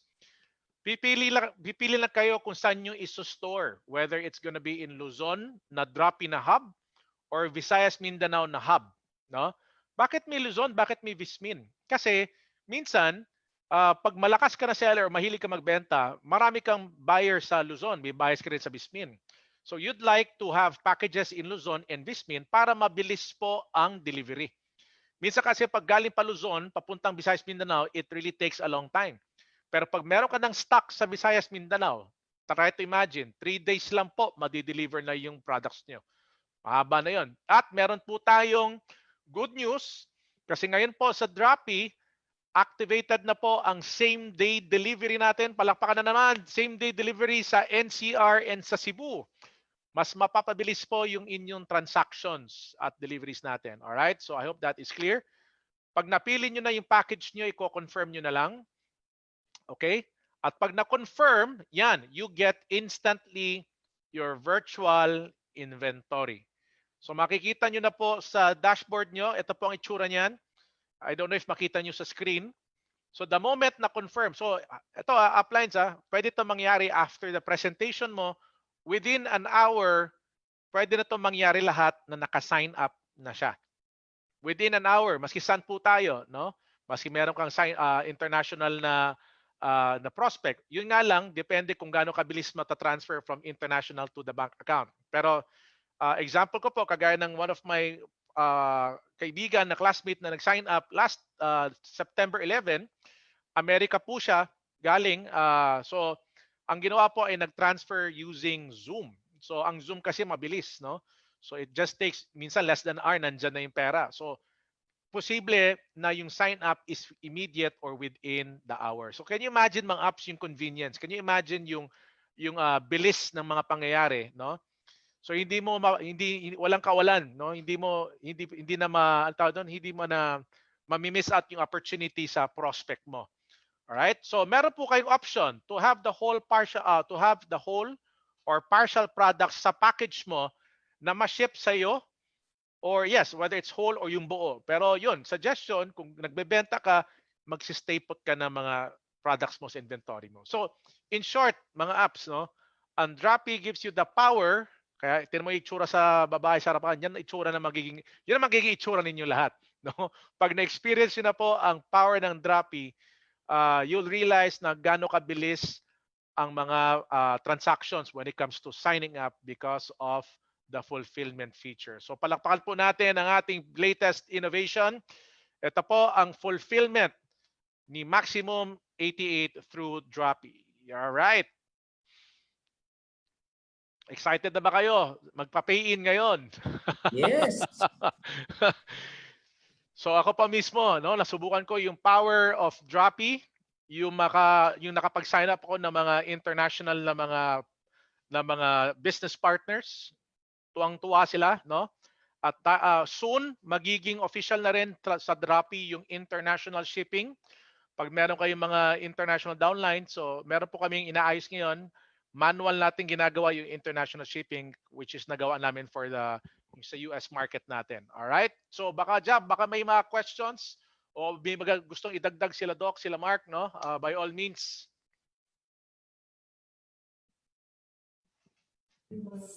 Thank you, Boss Wills. There you go. Wow. Meron lang ihahabol daw si Doc, pero habang nagpe-prepare si Doc, amazing talaga yung Drapi natin. Thank you, M88. Thank you, Drapi. So yung fulfillment feature, yan na talaga. Ang mag-uumpisa na talaga ang pagsabog ng lahat. Oh. Thank you kay Boss Wills kasi siya ang nag-i-spearhead ng yung ating Drapi, yung innovations natin dyan. So in short, ang M88 together with Drapi ay pinapadali po ang pagninegosyo natin. Tama. Okay? Ano na kayo? Bine-baby na tayo. Ayan. So kailangan na lang talaga ay tayo. So kailangan natin yan. Oh. Kasama natin dito, isa sa mga Marco! Yan. And of course, si Boss Mark, andito din. Lapit ko andito. Yan. Ayan. So let me see.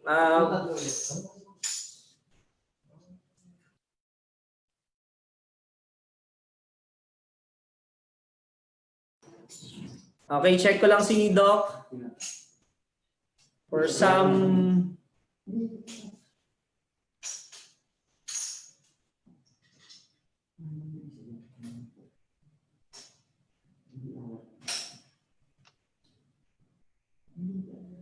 Doc, ayan na po. Yes. Good evening. Malinaw ba? Medyo mahina yung microphone ko eh. Okay, Doc. Okay, malinaw. Alright, so thank you, Doc. Thank you, Wills.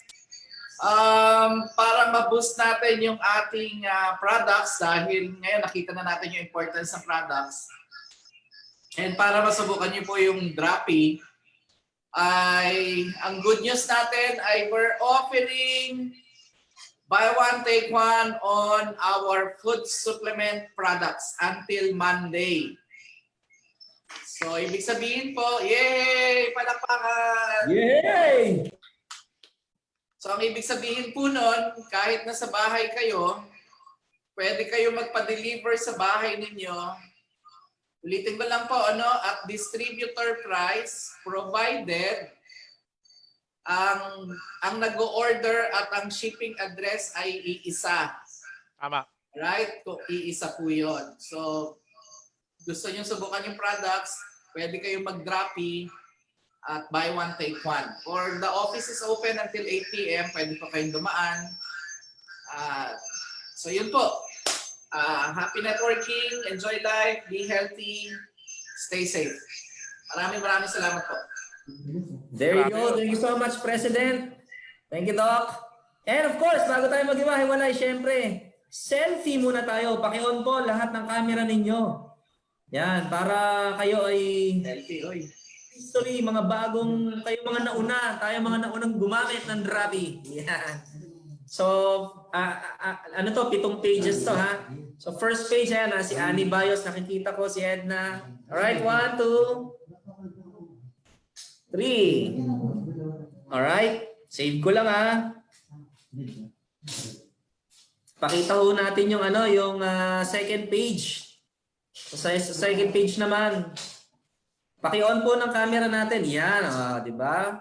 Ishe, yan, Evelyn, yan, Young Pro Casey. 1, 2, 3. For the second page, there you go. Save ko lang. Third page, yan. Huwag muna kayong alis ha. Yan, Conqueror Abu Dhabi, yan.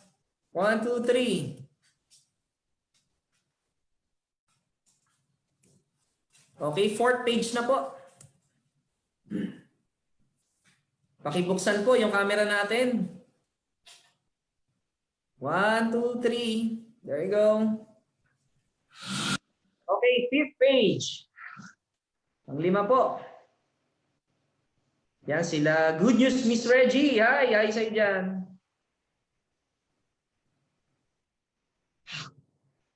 Okay, pang-6 na page po. 6 na page. Mary Cabago, yan, si Young Pro G, pabuksan po ng camera. There you go. 1, 2, 3. And sa last page natin. Last page. Alright, Roslyn, Victor, MP, Rose, yan. 1, 2, 3, there you go.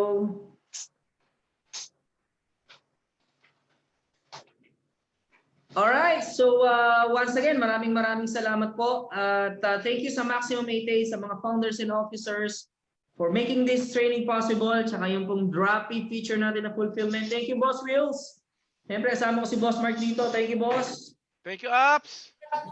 God bless you all. Maraming salamat. Mabuhay po tayong lahat.